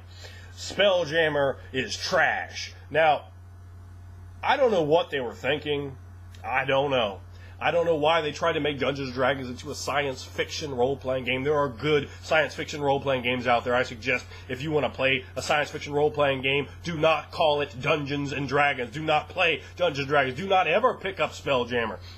Spelljammer was so terrible that they achieved somehow making an Illithid look like ass. There's a picture of an Illithid on the cover of one of their boxes in like a little ship. And he's like, and you're like, man, I could just rock up and just steal on this fool. He looks like the kind of dude you could just sneak one in on, and it would be straight. At least it would be straight for you, because he ain't gonna hit you back. It ain't gonna be on like that. This Illithid looked like a punk-ass trick, and it's the whole setting, it's the whole thing, the whole campiness. He's like in a little spaceship flying around. Come on, dude, that's not Dungeons & Dragons. A damn spaceship, a Spelljammer helm. What are you thinking? What the hell is wrong with you? Our ships are powered by magic. Power your ass into. I mean, what a bunch of goddamn morons. Let's just call it like it is. You have loads of fantasy settings that take place in space, space operas, hardcore science fiction, whatever you're looking for. There's tons of them. Star Wars, Star Trek, Traveler. Whatever you want, man, it's out there. There's tons of games you can do this with. Dungeons & Dragons is not one of them. The game didn't even make sense. Like, I run around people with like black power rifles and like some shoddy ass, like just a ship. It's like a normal ship you sail on the ocean with, slightly like modified, and then it has this Spelljammer helm where you fly around magic. You know, it's one thing to be plane shifting and so forth, astrally traveling, but to be flying between worlds in these ruddy ass ships, it's just goofy, man. It is just goofy. Yes, I played Spelljammer before, and I mean, I'm just like, dude, are you kidding me? Plus, then you a lot of times you go into the hierarchy. Any type of game where you have captains and stuff like that can be it can be a problem. It can definitely be a problem. Sometimes it can work okay, but that is it'll itself be a problem. The game flying around in a ship, that's not Dungeons & Dragons. That's not fantasy role playing. If you line up every single one of these settings and you watched them, they were on the Sci-Fi Network, because Lord knows that's where they're going to be. Spelljammer would be a show you would not watch past the past the opening bumper. You know, ooh, I am out. I'm out to the next show. I'm looking for anything but Spelljammer. Absolutely anything. It's just horrible. Just horrible. Spelljammer gets a 0 out of 100. Spelljammer sucks. Now we're going to go into Karatur, Oriole Adventures. Call it what you will, but don't call me if you're playing it. Now, you might really like the Oriental Asian theme and flair into a Dungeons & Dragons game, to a fantasy game. And if you do, this may get substantially more points with you. But understand, I have been horribly scarred and traumatized through years and years of seeing this settings exploited to the point that I just hate it all. Like, just ravenously hate it now. It's just something that's just been completely demolished for me through the Dragon magazines and the ninja class. I save against damage. Ah, I have a katana. It does more damage than your bastard sword. I mean, you just want to just flip-flop, fly a bionic elbow, drop him to the ground, Donnybrook, clubbering, you understand? 4/5 of this old one man's body, if you understand what I'm talking about, baby. So, Karatur, no, absolutely not. I have no love for it. I have no enjoyment. I know at one point, way back in the day, I like ninja movies. I like that stuff. I thought, throwing stars were neat and such. But it was something that was just completely slaughtered early on in my gaming experience, and I have been twisted and tainted and forever scarred since. Yeah, it pretty much was that bad. It was over and over and over again. Redundancy. People like just running around with katanas for no reason. To be like, how would your character ever have gotten a katana? You're a backwoods savage. Oh, no, I have a katana. It does the most damage. Backwoods savage. I'm a place this... It doesn't make any sense. So, Oriole Adventures, no thank you. And then number 10. And at number 9 is Eberron. Yes, it's Dungeons & Dragons does steampunk style. We have trains! Oh, man. Oh, man. Even all the riches that bugbears hold collectively, I am not playing me no Eberron. Ugh, God, that is just, it's a balls-ass setting. You have ancient, crumbling giant ruins. Okay, that's kind of neat. But you have airships. Don't put science fiction stuff in fucking D&D. It's fantasy. It's Dungeons & Dragons. It's not airships and fucking spelljamming helms. That shit goes in a different game. In a different game. I don't know why they keep trying to push this sewage out. And that's pretty much what Eberron is. I got 2 words for your ass. Warforged. And it was hard for me not to put Warforged as my least favorite race in my least favorite race video. But, going on to the next installment here, we have in at number 8, Dragonlance. That's right, Dragonlance, the home of the Kinder, who are, if you haven't seen it, my least favorite race. Kinder destroy games. Dragonlance is a poorly written setting. I've read the books. The writing is horrible. The characters are stock and melodramatic, and it has so many problems with it. Okay, first of all, dragons. Dungeons & Dragons, they made their dragons horses. Their dragons are horses, and also lizard man-like things. The God, what are they called? The fucking dragon men. I had it a minute ago, I did. But I don't now. The dragon men fucking blew. They were horrible. I don't know why. Like, the idea seems like somehow it could work, but they even have them explode on you and all kinds of just campy stuff. They just had so many qualities that make fantasy shows be, that make them just terrible. And so many of those ideas seem to be in there. They had steel for money, which I liked. It was a good idea. The dragon lance itself was kind of neat. The old, wars and so forth. But anything that starts using a dragon as a mount, I started getting over that Anne McCaffrey shit like pretty quickly. It is not for me. A dragon is a tremendously intelligent, ancient, powerful creature that is fucking way better than you, Monkey Man. It is just way better. And it should be something up high on a pedestal.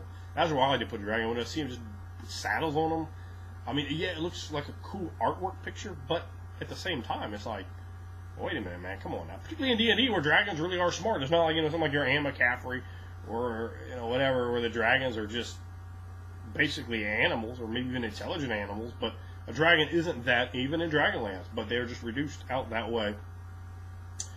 I don't like it. Lord Soft there, he was kind of a neat character. Of course, you're Rastalin, who I took a big fantasy. It had like every fantasy character there was.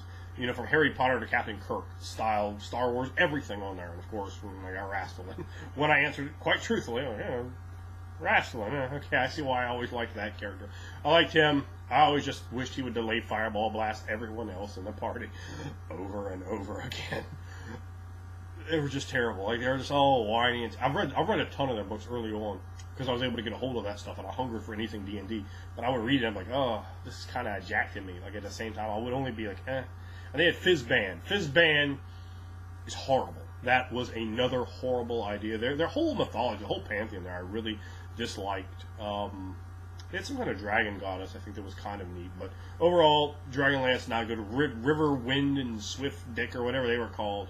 Oh, they were so stupid. The names are horrible in Dragonlance. Like Flint, really? You call your door Flint? I do not like when you just start using, you know, English-style names for the aliens. And there is no place that's more a defender of that than Greyhawk. That's right, Greyhawk is next on the list. It seemed like a setting that was... They could just never... The setting they couldn't. It was the setting, Greyhawk, the world that can. It's clearly devised before people really put thought and stock into making their worlds neat and cool. Like, it's just not neat, and it's just not cool. That's Greyhawk. Hey, Greyhawk! Not neat, not cool. If you don't want to have fun, play this shit. It was always the guys who ran Greyhawk. All of them were there. They're like, we roll 3d6 right down the line. I have a 4 strength. Yeah, your character's a crippled mental retard. Go out and play that, kid, so I can kill him in the 3rd game session. I'm better than you are. It was always these old geezers sitting around. There was never, I looked through this stuff. It wasn't just these stank geezers running it. It was just the material was so flaky and bland. I read the Greyhawk novels early on. They were horrible. It was like some shaman dude running around. It was like a fighter, but for some reason he could cast like polymorph other. He's like, I cast an 8th-level spell. That was it. And, it was like the way they described the book was so horrible. I was so confused. Like, how the hell can you do that? And this is butt. So it didn't work on any level. It wasn't like, well, they went outside the balls of characters to do something cool, but it wasn't cool. And so it left me as a new player at that point fairly well annoyed, and as a reader of fantasy, fairly well uninterested in continuing to read Greyhawk books. So I was always very uninterested. It's a setting of double axe, 2-axe Stone Brain, and Melf the Elf, and all kinds of just campy stuff like that. It's like, dude, are you kidding me? Come up with some damn better names for your stuff. Come up with some more interest. Put a little more effort. Put a little more pride into what you're writing. I don't like to see such shoddy aspects in the game. It's hard for me to suspend disbelief. It's like, your name is 2-Axis Stonebrain, and yes, I'm being hyperbolic. Only a little. That's the problem. The names that you would come up with of the characters in these books, the characters in that setting, are just abysmal. I'm sure there'll be somebody out there going, I love Greyhawk, fuck you. And I'm sure someone has played a good Greyhawk game, but I don't think they've played it because of the material provided. That's my thoughts on that. With Greyhawk, I think it's something you really have to work around to make the setting. I'm sure there's a lot written about it, so you can at least render some detail. But then again, I don't know how great a lot of that detail really is to render. I'm not sure. I think Vecna comes out of there. I always thought Vecna was kind of interesting. I'm not the hugest fan of liches. Next on my list is Al-Qadim. Played Al-Qadim before. I believe Al-Qadim only ever appeared as AD&D's 2nd edition. I don't believe it was in any other edition. I know it first appeared in AD&D's 2nd edition, and I'm pretty sure they haven't re-released it since. I know it's like technically part of Forgotten Realms, but not a part that was particularly dwelled on. I know in the 3.0 line, there's not like an Al-Qadim book for Forgotten Realms, a supplement. So Al-Qadim, it doesn't have the offensive problem of Oriole Adventures, where people are just porting that stuff into anywhere they can because it's broken. It didn't seem like there was anything broken. There was some kind of genie class, caster class or something. There were some interesting things. It had great flavor. It was a well-written, interesting RPG. I am not a huge fan of that particular region. I prefer the European over anything else, that European model of fantasy over other real-world based models for fantasy. And if I'm going to do a different culture, I would prefer to have India. That would be number 2 on my list, followed by, because I've never seen a good, I'm running around with some Tulwars fighting in India. I think there could be some interesting stuff. I like India. I could come up with tons of ideas. In fact, I have tons of ideas for Indian type characters. So I would be down with the Indian game. Now, the Middle East, it would come across with a problem. For the Middle East, it'd be like one of those guys who's read everything from Star Wars and you're like just coming out of the box trying to role play it, like, oh well, this planet, and you're like, no, that planet's wrong. No, that's wrong. No, I know a lot about the Middle East in terms of their mythology, in terms of their religion, in terms of what's going to be brought into this game. In fact, I'm sure I know a lot more about it than the people that wrote it. So, that being the case, somebody trying to run it, I think it would be difficult for someone to run it and be convincing for me. I think, but that'd just be a personal problem. That'd just be me working against myself, which I hate to do, but I think it would be hard for me to get more invested in it. But I think the material was well written, even though I just said I could pretty much do it better. I still think the material was well written, was interesting, was better than a lot of the stuff they came up with flavor-wise for AD&D 2nd Edition. So, onwards to Birthright. I think that this setting, it kind of succeeds at doing something very noble, something I really enjoy, at making D&D a higher role-playing aspect of game. Of course, on the other side, Birthright could definitely turn into a full-on minis Warhammer type of game, which I would fucking be completely against. Would not play in that at all, not for anything. You hit me in the face with a hammer before I would play in that. I'm not kidding either. So it has a very polar side. I think it could kind of come across as a Game of Thrones type game where you're playing this king or ruler or his members of his court and being like all manipulative. And that's kind of aspects really get with me. I like the role playing. I like to get with that. I'm not caring about fighting things, and you're not, as you're playing the king or this shady ass sorcerer or a prince or a kick ass duke. You're not out there on the front lines fighting goblins, and that's exactly what I don't want to do. So the Birthright, I played it before. I like it. It's interesting. It's an interesting game. I like Birthright. It's quite definitely gets a passing grade from me. Next on the list is Dark Sun. You feel me? You heard? Dark Sun is available in both AD&D 2nd Edition and far less recommended Dungeons & Dragons 4th Ed versions. The 4th Ed book, I picked up, they had like Gith in there, and they'd all kind of taunt him around, and I don't know, I didn't like their book. I found, it seemed like if you run an AD&D 2nd Edition Dark Sun campaign, and then all of a sudden you got that 4th book, and you're like, oh, more Dark Sun. Oh, this is wonderful, because you should rightfully be excited to have more Dark Sun stuff. They didn't make any, outside of some fans cracking some stuff around. There was no Dark Sun for 3rd edition anywhere to be had. So 4th edition gives you Dark Sun. You should be happy, understandably. You pull it out, you look through it. I don't think it would be a seamless transition. You'd be like, shit's kind of way wonky and different now. I just don't think it would run very well from one edition to the other. And I think that's something that I guess a lot of people have problems with 4th edition just in general.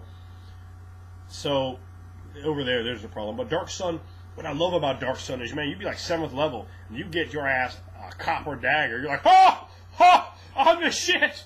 Not only do I have a loincloth, but I have a copper dagger. You be the man. People just come from city-states away to hang out with your ass with your copper dagger. Like, damn, you copper dagger having motherfucker, let's just kick it and chill a minute. You opulent as fuck with that copper ass dagger there. Damn, son.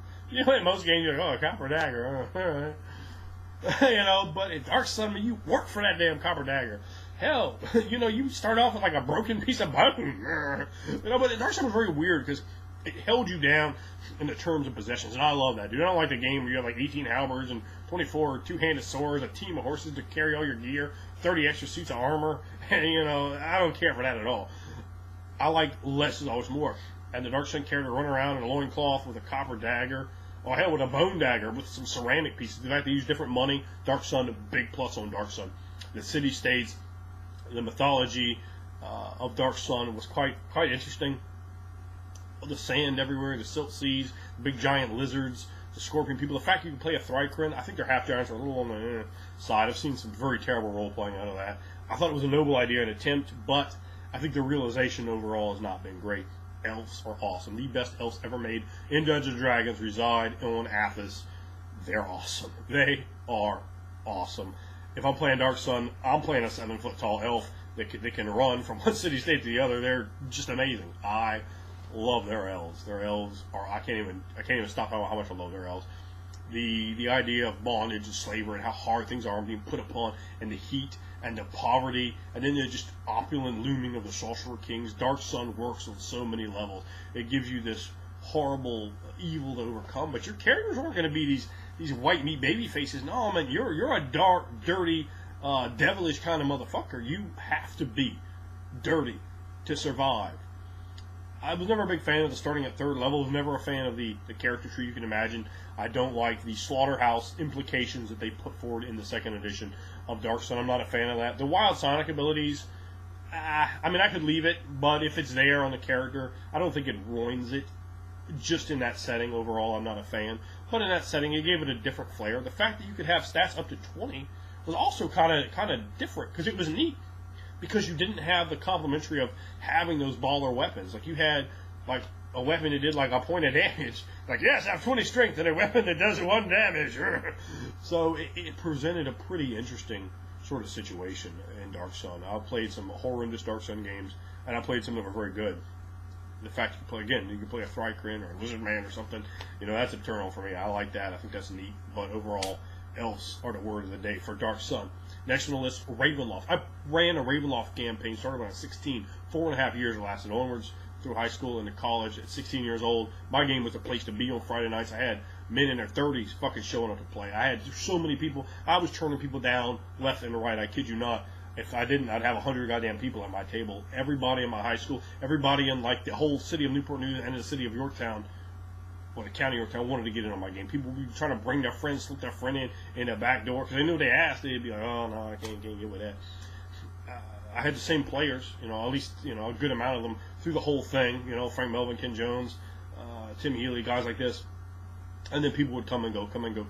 And there were lots of course, characters that died in a Ravenloft setting. Ravenloft is a brutal setting. I'm not a Slaughterhouse GM by any means, but your ass might just get killed in Ravenloft. I will tell you that right now. So, I know Ravenloft very well, but as a teenager, some of the things that seemed kind of cool, as a grown-ass 35-year-old man, do not seem cool anymore. I don't want to run Bela Lugosi on your ass, because Bela Lugosi is dead, and he don't need to be running around as Strahd Lanzaro message. Children of the night. Oh, yeah, I am clearly not an original idea. I can actually do a much better impersonation there. The voice is starting to go. So, I will subject you to that one.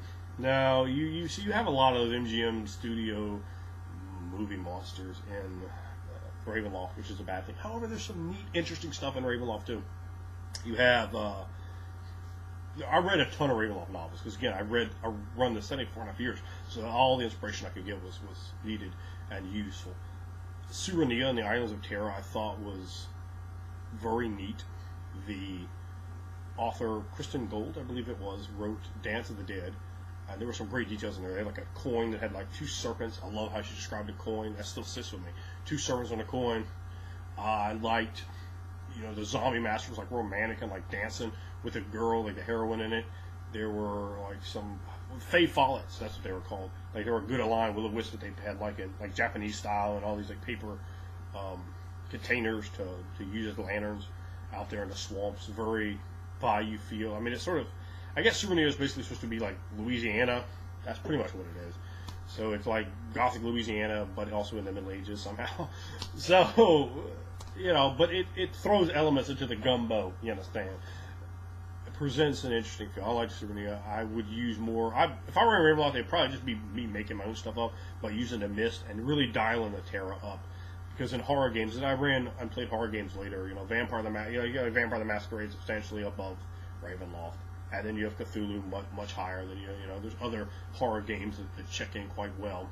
But that feeling of dread and terror, while I could push it, there were other things from the setting that were working against me. Now, as an adult, I can look back and see that. As a new player, of course, like I said, you have Dracula, you have Frankenstein and his monster. There's a ton of them. Like pretty much everything. From Dr. Jekyll and Mr. Hyde, all of it's there, the Wolfman, and that's not original, it's not fresh, that's not what I would pay you money for. Like, I can look and say, oh, I'll make Dracula. I can do that. That's not very hard for me to come up with. I can watch a movie and say, oh, let's do that. But, if I'm paying you money, I expect not to come up with ideas that I could come up with when I was 8. You understand what I'm saying? So, that's not really a great thing. I know people are fans of Strahd, and I ran Strahd and used him, and people love my Strahd, and I played to see Strahd used, and I've enjoyed him. I don't hate, I'm not trying to hate on him, but I mean, let's face it, it's fucking Dracula, and an 8-year-old come up with that idea quite easily. So, onwards and upwards to number 2. Number 2 is Planescape. Of course, I had the privilege recently of playing my first ever good Planescape game. and that was run by the Gentleman Gamer. We had a big Brady man in attendance, Alikov in there as some stint. Now, I love that game. It's a fantastic, fabulous game. Planescape is it largely suffers from the big problem now doing game design that I see with Dungeons and Dragons is the 5-foot square. Everything predicates off the 5-foot square. Plane after plane after plane are built in levels for you to simply just hack and slash through them. Go to hell, I'll hack demons apart. Or I'll hack, well, you might, man, first level of hell, a lot of times there are demons there. Okay, I try to save myself there, right? Poorly done, I know. But with the Blood War, with the demon, it reduces everything like demons and devils to numbers to be killed. I do not like quantifying demons and devils and angels and things like that to just numbers to be killed. I think you just come up with you come up with a bad game. I'm not gonna sugarcoat it. I'm gonna keep it real for you because you're staying at 25 minutes at this point. You want to hear it real. It's just not a good way to do it. I don't like that at all. I think Sigil is neat. I think it's tremendously difficult scene to run. Matthew did a great job with it, but you need a talented game master to pull Sigil off. And I think it could really overwhelm a new game master, particularly listening to his descriptions and how many NPCs he had to juggle and keeping the environment, which changes, in mind at all times. I would think a lot of game masters would horrendously fail with it. And then there's the can't. So don't pick up Planescape and try to run it the week after. No. You're going to need a good 6 months to digest the material, just out of the Planescape base box set alone, to be able to run it. It's not a quick run. But it is a setting that has a lot of depth, a lot of interest in there. Now, number 1 is Forgotten Realms. And you're going to go, oh, it's not fair. You just slammed Greyhawk. I can say all the same things about Forgotten Realms, and you can. And that's fair. And there's Dritz the Warden. Maybe one day I'll actually release a video on Dritz the Warden and see if like half the people on my sub list go, hate Dritz the Warden. Just a terrible, terrible character. Everything is wrong with that character. But the Forgotten Realms, Dritz the Warden, and Elminster aside, I don't know why they have Ellen Elminster in the game. I do not know why they have an Elminster in the game. He is one of the biggest goddamn problems you will ever have if you're running the game in the fucking Dalelands. Your players go, let's go talk to Elminster. Let's go talk to Elminster. I've seen it over and over and over in games I'm not involved with. People telling me about games. When I'm running the game, the players are like, let's go to Elminster to save everything. Yay. Oh, God, I just hate him. I just hate him. I killed Elminster in my game. Yes, I did. One of my players got real mad, but you, Steve. I don't like it, man. I don't like that about it. But overall, what I love about the Forgotten Realms is there's so much written about it. It has so many details. I believe of every fantasy setting there is, period. Not just role-playing games. Every fantasy campaign. Every fantasy setting, and I'll get it right eventually, every fantasy setting, period, I believe that Forgotten Realms has the most written about it. The most. That really says something. That really means something, to have the most written about it. That being said, that's pretty impressive. The amount of details that I can distill from the different books, the different novels and so forth, and their novels, for the most part, are horrible. Let's not kid ourselves. But I've run 2 different Forgotten Realms games, I was able to just bring so much stuff out of there. Now, it has a lot, there's some horrible stuff in Forgotten Realms. Let's not kid ourselves. There's horrible stuff. But it has a lot of great stuff, too. And what really works for me with Forgotten Realms, why it comes in at number 1, is the gods. Although I have problems when I go up and down a list, but this would be like 3 more videos long, is Forgotten Realms, I like the gods, and I'm like, well, as a player, I'm like, oh, let's play some Forgotten Realms. Yeah, I'll play a priest of Suni. I'm gonna be in it to win it. You feel me? And I can go on and on. Talos. Who doesn't want to play a priest of Talos? Badasses, why? But that's what we got here. Forgotten Realms comes in at number 1. Welcome to the Gentleman's Guide to Gaming. Recently got a request from Andrew Whitmore. I say recently, within the last several months, I got a request from Andrew Whitmore. One of my viewers and subscribers, I believe he is subscribed, if not, why not, on how to give locations character. Locations are an interesting thing, and of course are a very important thing, and too many games have I played in which we enter a 30 foot by 30 foot room, it's grey, it's square, there's a chest in the corner and an orc guarding it, that kind of thing, the old trope. Well, characters make up locations, locations can make characters, And so, how to give a location character is obviously about how you dress it. It is no different than making a set for a movie or a TV show or a theatre production. There needs to be something about it, but you can do more than just make it look vibrant. You can make it smell, you can make it sound in a certain way. You want to appeal to all of the senses that are possible. And in fact, I would go so far as to say that you can taste something in the air, or you can, the air feels a certain way. Really appeal to every single sense. Hell, go for a sixth one if you want, and say that this place gives you a headache.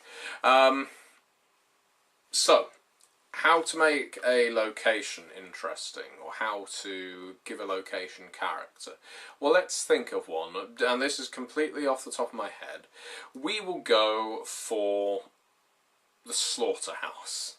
Why not? We will go for a slaughterhouse. We'll go for a World of Darkness style game, where the characters have actually tracked down the serial killer, the vampire, the werewolf, whatever, to its den, its lair, and in so doing have entered a great warehouse that from the outside looks quite plain. Long, tall windows all blacked out, stretching along the outside. This place is around the size of an aircraft hangar. Right in the middle of the industrial district of the city, which has long been dilapidated. In the last 2 miles of driving, you have not seen one other car. You've not seen one set of headlights, and most of the lamp lights are out as well. As you approach the warehouse in your car, you're actually struggling to pick up a signal on your radio. You're that far out, it's almost as if no one can be bothered to transmit to this area. It's almost as if people forgot this place existed. And as soon as you step out of your car, you're hit by the silence. You haven't heard anything so devoid of life since you were last in the countryside, and even then you had the sound of the bugs, the wind. No, here it is completely still. It is like you're in a vacuum. Just in the distance you can see the twinkling of the city lights. How far have you travelled really? On the air, there's a smell. You're not that far away from the river and the built-up detritus that's just been thrown in there, that's been left to clog up in this particular area, is reaching your nose. Maybe there's not a smell of life around here, but there's certainly the smell of rancidity, of death. You and your friends look at one another. It is enough to contribute to your already, shall we say, nervous sensibility, given that you know the danger of what you're pursuing. The first thing you approach is the windows. You can't get up to them without actually climbing. They are a fair way up the wall, and so one of your companions boosts you up to take a look through. As you try to claw your way onto the sill, you get that awful feeling of when you drag your fingernails against something that resists slightly, like a plastic or a corrugated iron or a blackboard, to use the old adage. It is like you react, you want to leap back. This place is old, it feels dirty, it gets under your nails and under your skin, but you take a grip, you look in through the darkened windows, and unfortunately, despite that great sacrifice you made to your nails, you can't see much. Shadows move. There is a dim light in there. It's almost as if there's people moving around, but they don't look like people. There's no arms or legs. There's like bodies moving. It's like shapes moving backwards and forwards. It takes a little while before you start to become aware of the fact that the shapes are moving in a continuous rhythm, swaying, just swaying. You put your hands over your eyes, you try and block out what little light there is behind you. in order to get a better glimpse of what's inside. And as you do so, a face comes up to the window. You can't help but shriek out. This face, so ugly, so hideous, so warped, not the person you were even looking for as far as you were aware, but makes you jump, makes you fall backwards, fall off of the companion that's boosted you. You land smack onto the tar. You hit your head. Your companions ask you. You say there's someone in there. There's someone who's looking out of that window. Your cover is blown. You're going straight in. You go for the doors, and as you pry them open, there is a creaking grate, a scrape of metal.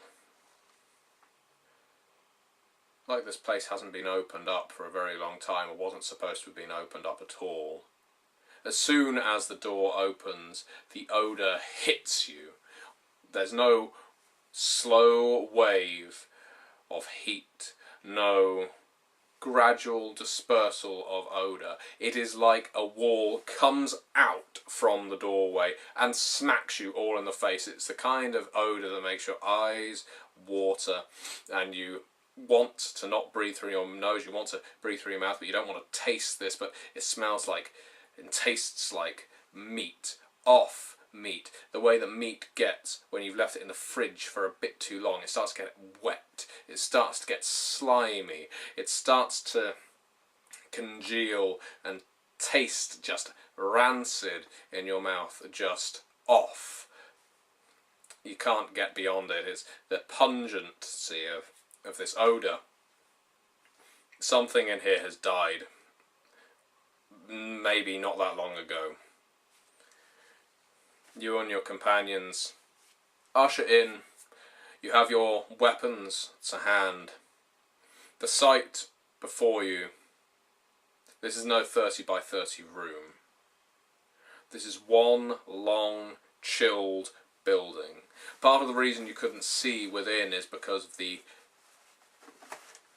coolness in certain areas where the freezers are banked against the windows, below the windows. There's obviously a little bit of condensation, making seeing through the windows even harder than usual.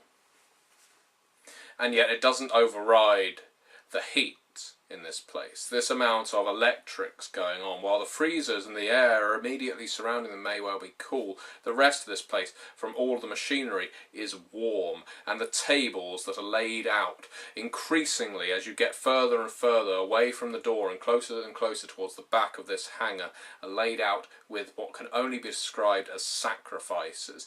The things moving on chains, clinking and clanking as they're moving through this great long hangar, have stumps of bodies, legless, armless, just hanging on them as they're moving around as if on a sushi carousel, occasionally being pried off by the figures at ground level who are hacking them up. The gantry just over the lip of the freezers contains a number of ugly, inhuman looking men, one of them already pointing at the door, the one you saw through the window.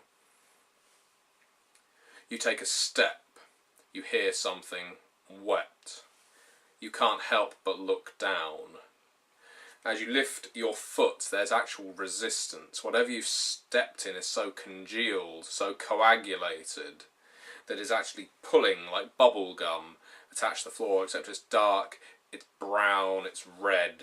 It's something you don't even want to know what part of a human body this came from. You don't even know what bodily fluid this is, and you don't really want to. And as you part the seal with your foot, as if the smell couldn't get any worse, it reaches you right at the back of your nose, that worst smell of feculence, of shit, of gore. You can taste it all now. You can see it all. All of the workers put down their blades. Perhaps that's a mercy, because they're not going to try and hack you up. Instead, they just slowly start walking towards you. Clearly, they want you alive. One of the men on the gantry is stood next to something you hadn't noticed before, quite out of place in this great big abattoir, this huge hangar. Small gramophone, clearly used occasionally to instill a bit of calm and music in the workers. He takes the needle, puts it to the edge of the record, and starts the music playing. A classical piece, soft, melodic, soothing, creates a harsh mix with the pulling and grunting and thrusting of these men and women and unidentifiable things dragging you further into the room. Those that you shoot or cut down are replaced by two others, these blank-faced, blank-minded automatons pull you towards the tables. They like prey that moves, that wriggles. They need fresh meat. As you're slammed down onto the wood, and you feel it, you feel the sharp pain as that open wound on the back of your head hits the wooden table. You see stars. You look up. The one who's looking over you has picked up her blade again, and she looks sad. A tear drops from an encrusted, bloodshot eye and hits you just on the lip. You don't want to taste it, but you can't help it. You're restrained, salty. This thing is crying for you as it raises its blade over its head. You don't feel the pain as the blade comes down, not immediately. You hear the sound of it. You hear the sound of the hacking of the meat. You hear the sound of your screaming companions. You see the blade going up again. So dark in here. How can they tell what they're doing? There's no lights beyond little box torches laid around this room. You can just see out of the corner of your eye, creating the flickering shadows. The smell is mostly gone now. It's just the sound of cutting through resisting meat and bone, the sound of screaming and crying and begging, the sound of the music in the background. You try to penetrate the gloom and see the ceiling. How high up does it go? You try to see the windows. Is there anybody out there? Greeted with nothing but blackness. And that, for me, is how you would give character to a location. Apologies for it being a bit rambling. I don't usually, in a role-playing game, give a 15-minute description of exactly what you're seeing, what happens to your characters, oh, and by the way, you died. And apologies for that getting very grim as well. I think I may have to put a warning at the beginning of this video, because it got a bit violent. So at which point I'd say, and what do you do now? I turn it over to the players. They were just sat there looking at me as if I've lost my mind. So, what did we do here? We described things that were seen. We described the things you could hear. We described the things you could smell. We described the things you could taste. We described the things that you could feel. You want to appeal to all five senses. And, you know, I could have gone for the old going through an exotic bazaar where you're picking up the spices on your tongue and smelling them and hearing the exotic garbles of foreign languages as people try to sell you rugs and herbs, and the grasp of tight fingers around your wrist as bracelets are thrust upon you and they shout out, "You buy, you buy." You know, could have done that, but no, we went for the abattoir, and, well, you know, you get what you pay for. This is the Gentleman's Guide to Gaming. This isn't some Al-Qadim channel. This isn't this isn't about Oriental adventures. My videos are largely World of Darkness. and I suppose you'd better get used to that. Thank you very much for watching. I hope that's been helpful. My single advice here, beyond all of that, is attempt to appeal to every sense. It gets people in the zone. It gets people in the mood. It really makes them feel trapped, which given a certain game, you may be in a place that you'd love to be trapped in. You may end up in a place you'd hate to be trapped in. But that really depends on the game you're playing, the group you're playing with. And you can do that with any location. You know, just take what's around you. I think, for me, the senses, and I'm just going on a bit longer than I thought, the senses that I appeal to most are probably smell and taste. Because people's memories are strongest when linked to the olfactory senses, supposedly. If you want to study, you should study in a place with you should put a Glade plug in or bake some bread at the same time or something like that. Because if you can then bake bread while you're doing the exam, you'll be able to connect everything with the things you were studying, which of course isn't easier said than done. But the point is, people will remember smells from when they were children. I, for instance, to my eternal sadness, I suppose, one of my grandparents, well, I don't have any grandparents now, but one of my grandparents died at a point when I was in my early teens, and I can't remember what their face was like. I don't think I can remember their voice.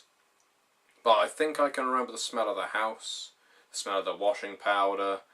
I can, taste the overly strong squash that they would make, the sort of juice drink that they would make for me. The fact that they'd dump in an incredible amount of sugar in that kind of drink. That is what gives character to a location. So, for me, anyway, concentrate on the things that you remember best, and I don't think you can really go wrong with that. So thank you very much for watching.